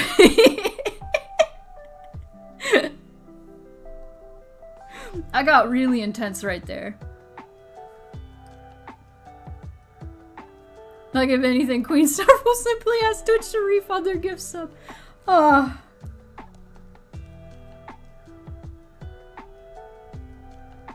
If absolutely anything. I am sometimes afraid that'll happen someday.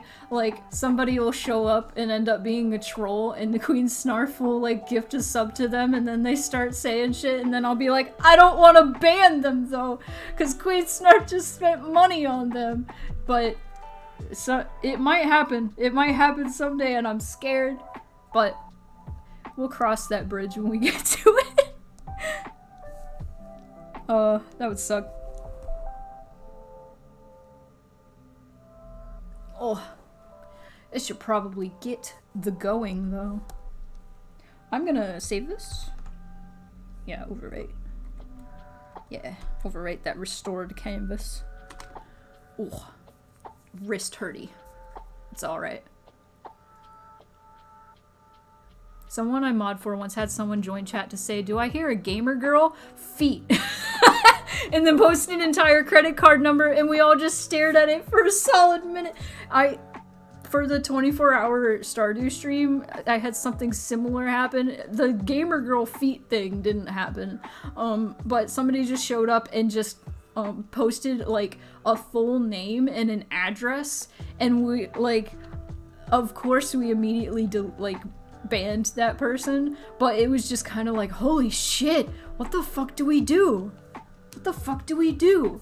Okay, real quick, I'm gonna double check that case is live, because if they're having issues or something, I don't want to send you guys over to them while they are not live. Easy to find pitches. No, stop talking. Anyway, sorry that was loud. They are live. Cool. But let's figure out some stuff. Let's figure out some stuff. Wow. Alright, I'm gonna switch to stream ending. Thank you all for coming. Thank you all for stream time. I'm gonna roll some credits. Let's go. Next stream is gonna be Saturday, 5 p.m. Central. We're gonna be working on game dev. I'm not sure what I'll be working on. Maybe I'll be working on a background instead of Dandy. I've been working on a lot of Dandy these streams, so look out for that. Raid message. Okay, we're gonna raid Case Jekyll. And you're gonna learn about music. Let's go. The raid has been created, and raid message. Greetings. They'll know. They'll probably imitate it when you get there. Alright. Everybody tell Case greetings. Have a great night, everybody. I'm gonna go eat.